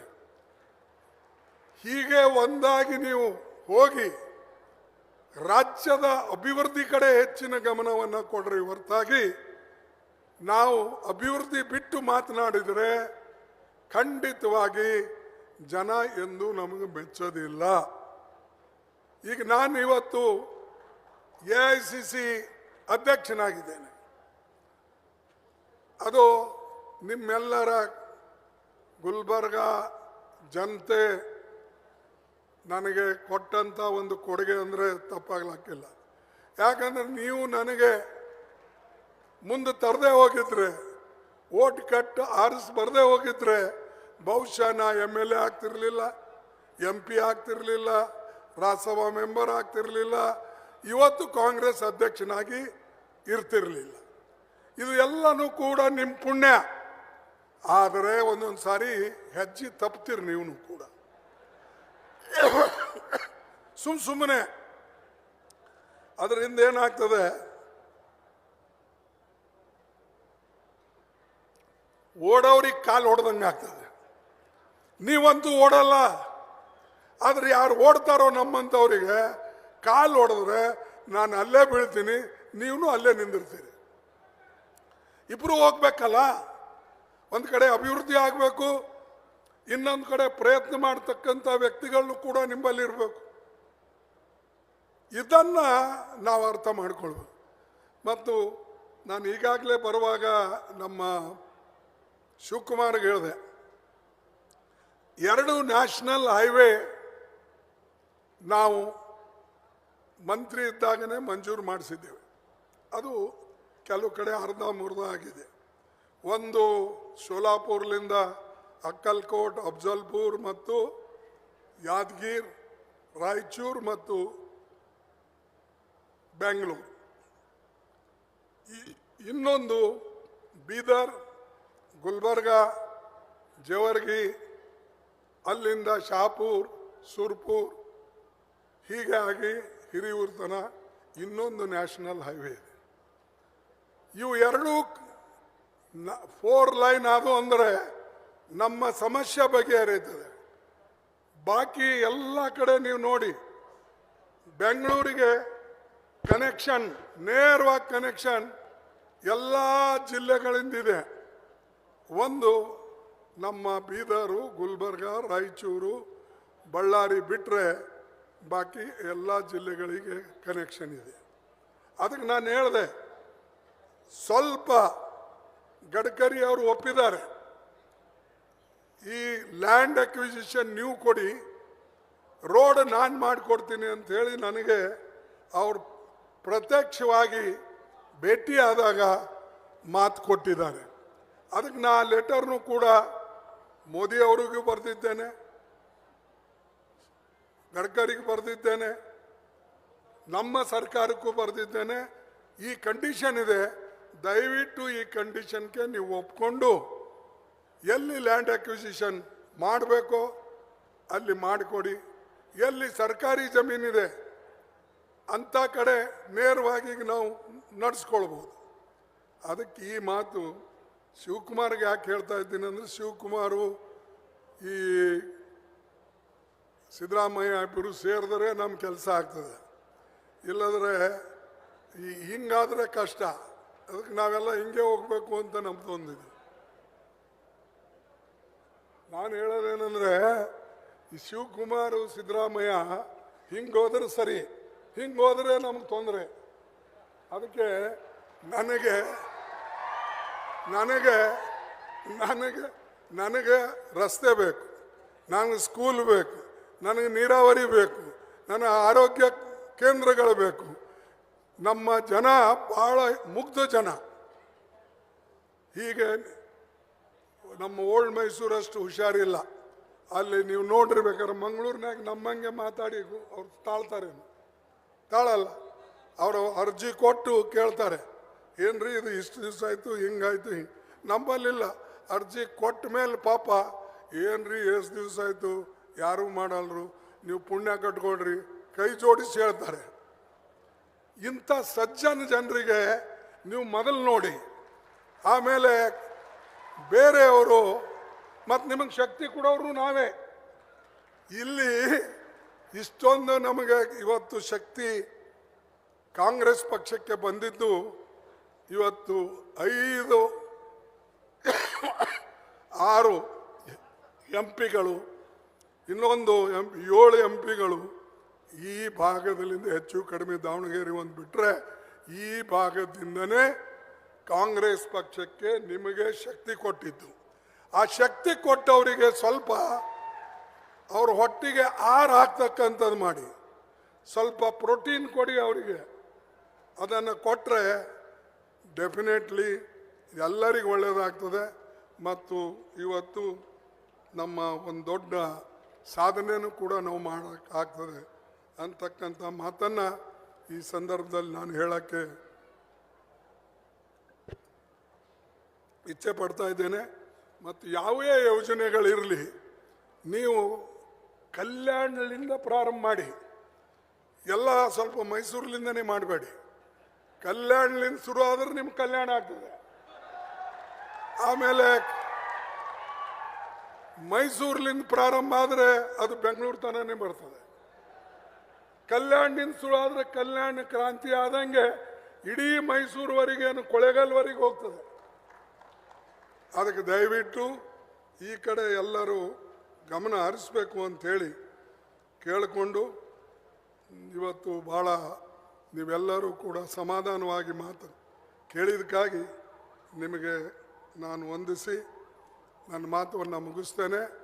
ಮತ್ತು ವಿಶೇಷವಾಗಿ ನಮಗೆ ಕೇಂದ್ರ ಸರ್ಕಾರದಿಂದ ಬರ್ತಕ್ಕಂಥ ಹಣ ಬರ್ತಾ ಇಲ್ಲ, ಇದು ಭಾಳ ಅನ್ಯಾಯ. ಮನ್ರೇಗಾ ಅಂತ ಯೋಜನೆಯಲ್ಲಿ ನಮಗೆ ದುಡ್ಡು ಸಿಗ್ತಾ ಇಲ್ಲ.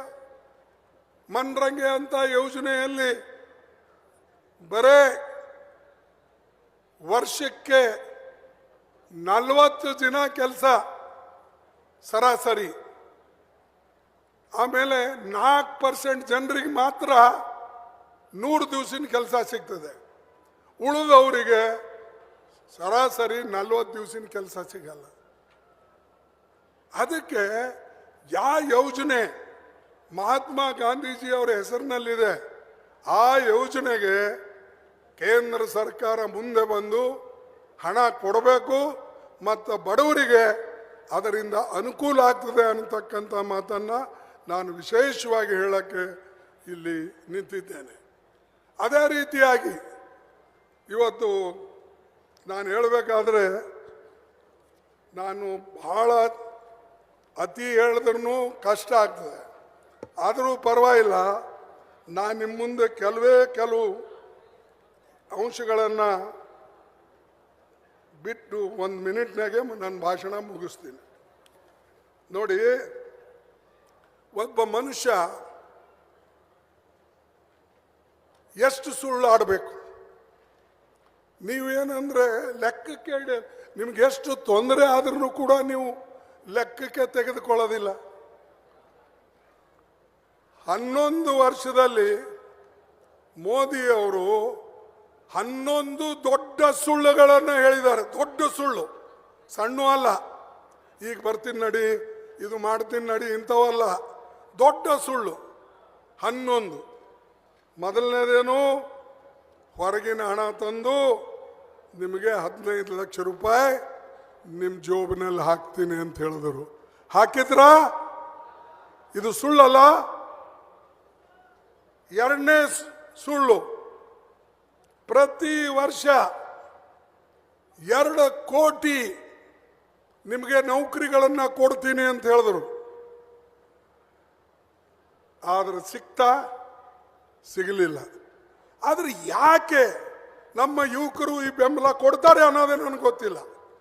ಏನು ಜಾತಿ ಮೇಲೆ ಕೊಡ್ತಾರೋ, ಧರ್ಮದ ಮೇಲೆ ಕೊಡ್ತಾರೋ, ಅಥವಾ ತಮ್ಮ ನಡವಳಿಕೆ ಮೇಲೆ ಕೊಡ್ತಾರೋ ನನಗೆ ಅರ್ಥ ಆಗೋದಿಲ್ಲ.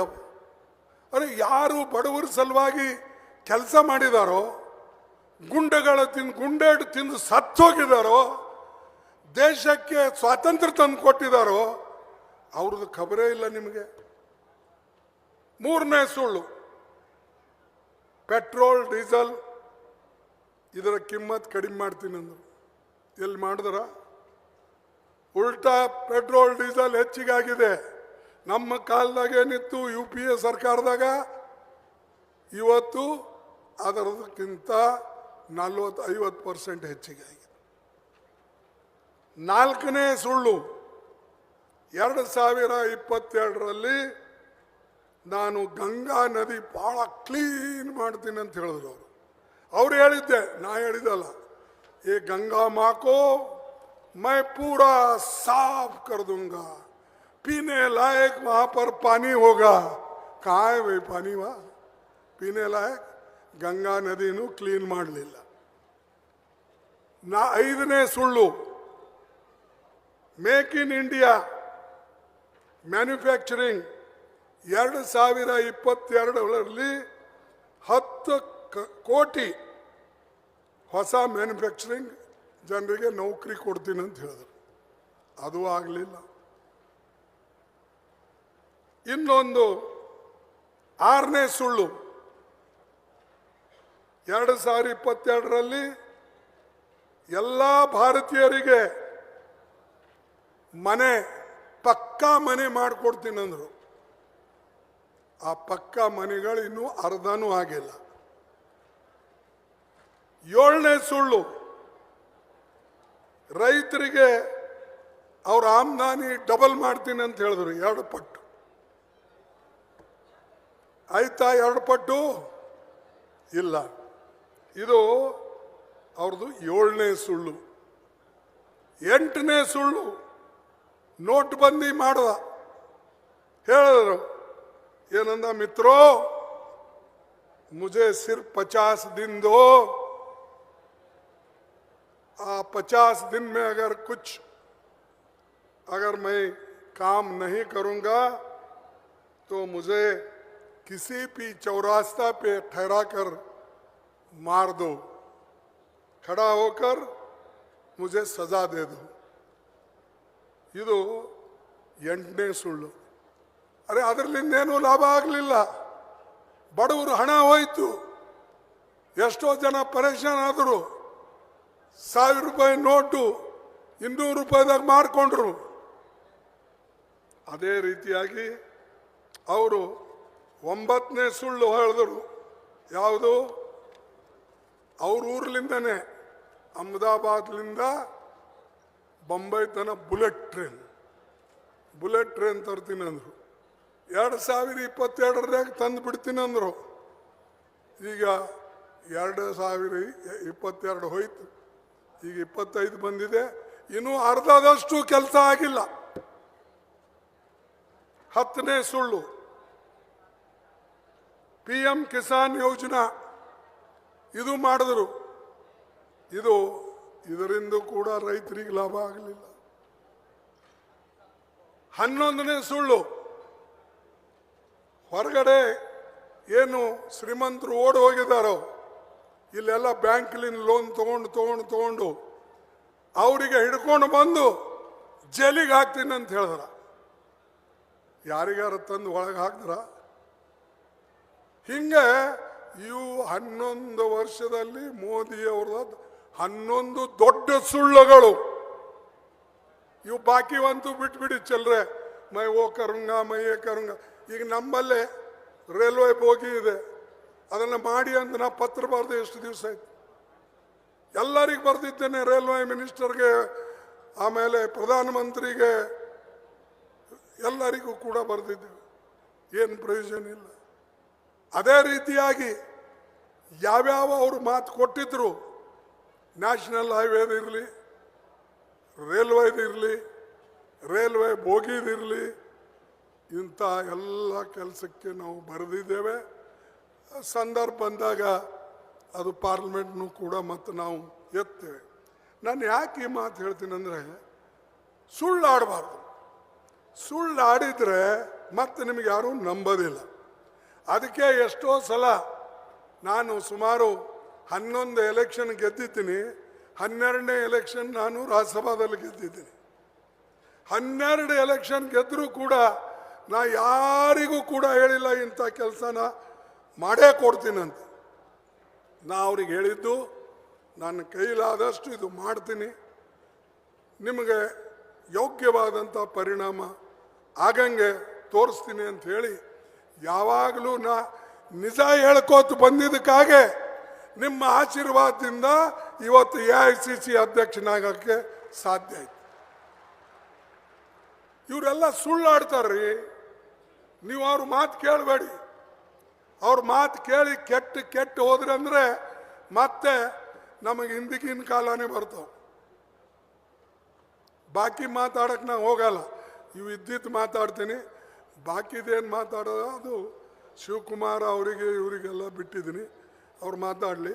ಯಾಕಂದ್ರೆ ಅವರು ದೇವೇಗೌಡರು ಎಲ್ಲ ಕೆಲವು ಜನ ನಮ್ಮಲ್ಲಿ ನಮ್ಮ ರಾಜ್ಯದಾಗೂ ಕೂಡ ಪಾಪ ಕೆಲವು ನಮಗೆ ದೇವ್ರ ಮುಖಾಂತರ ತಂದು ಕೂಡ ಪ್ರಯತ್ನ ಮಾಡ್ತಾರೆ. ದೇವ್ರ ಮುಖಾಂತರ ತಂದು ಕೂಡ ಪ್ರಯತ್ನ ಮಾಡ್ತಾರೆ. ಕೆಲವು ಜನ ನಿಮ್ಮ ಮುಖಾಂತರ ನಾವು ಜನರಿಗೆ ಮಾಡಬೇಕು ಅಂತ ಹೇಳಿ ನಾವು ಹೊಂಟಿದ್ದೇವೆ. ಆದರೆ ಏನೇ ಇರಲಿ, ನಮಗೆ ಯಾರ ಮುಖಾಂತರನೇ ಬರಲಿ, ನಮಗೆ ಒಳ್ಳೇದಾಗಲಿ, ಒಳ್ಳೇದು ಮಾಡ್ರಿ ಅಂತ ಹೇಳಿ ನಿಮಗೆ ಕೇಳಿಕೊಂಡು ನೀವು ಎಲ್ಲರೂ ಈ ಒಂದು ಕಲ್ಯಾಣ ಕರ್ನಾಟಕಕ್ಕೆ ಲಕ್ಷ್ಯ ಕೊಡಬೇಕು ಅನ್ನತಕ್ಕಂಥ ಮಾತನ್ನು ಹೇಳಿ ನನ್ನ ಮಾತು ಮುಗಿಸ್ತೇನೆ. ಜೈ ಹಿಂದ್, ಜೈ ಕರ್ನಾಟಕ, ಜೈ ಕಾಂಗ್ರೆಸ್. ನಾ ಒಂದೇ ಒಂದು ನಿಮಗೆ ಹೇಳ್ತೇನೆ, ನೀವು ಯಾವಾಗಲೂ ಕೂಡ ಏನು ಕೈಯಲ್ಲಿ ಕೆಲಸ ಹಿಡಿತೀರೋ ಅದು ಬಿಡಬಾರ್ದು. ಅದನ್ನು ಹಿಡಿದು ಮಾಡತಕ್ಕಂಥ ಒಂದು ನಿಮಗೆ ಶಕ್ತಿ ಬರಲಿ ಅಂತ ಹೇಳಿ ಮತ್ತೊಮ್ಮೆ ಹೇಳ್ತೇನೆ.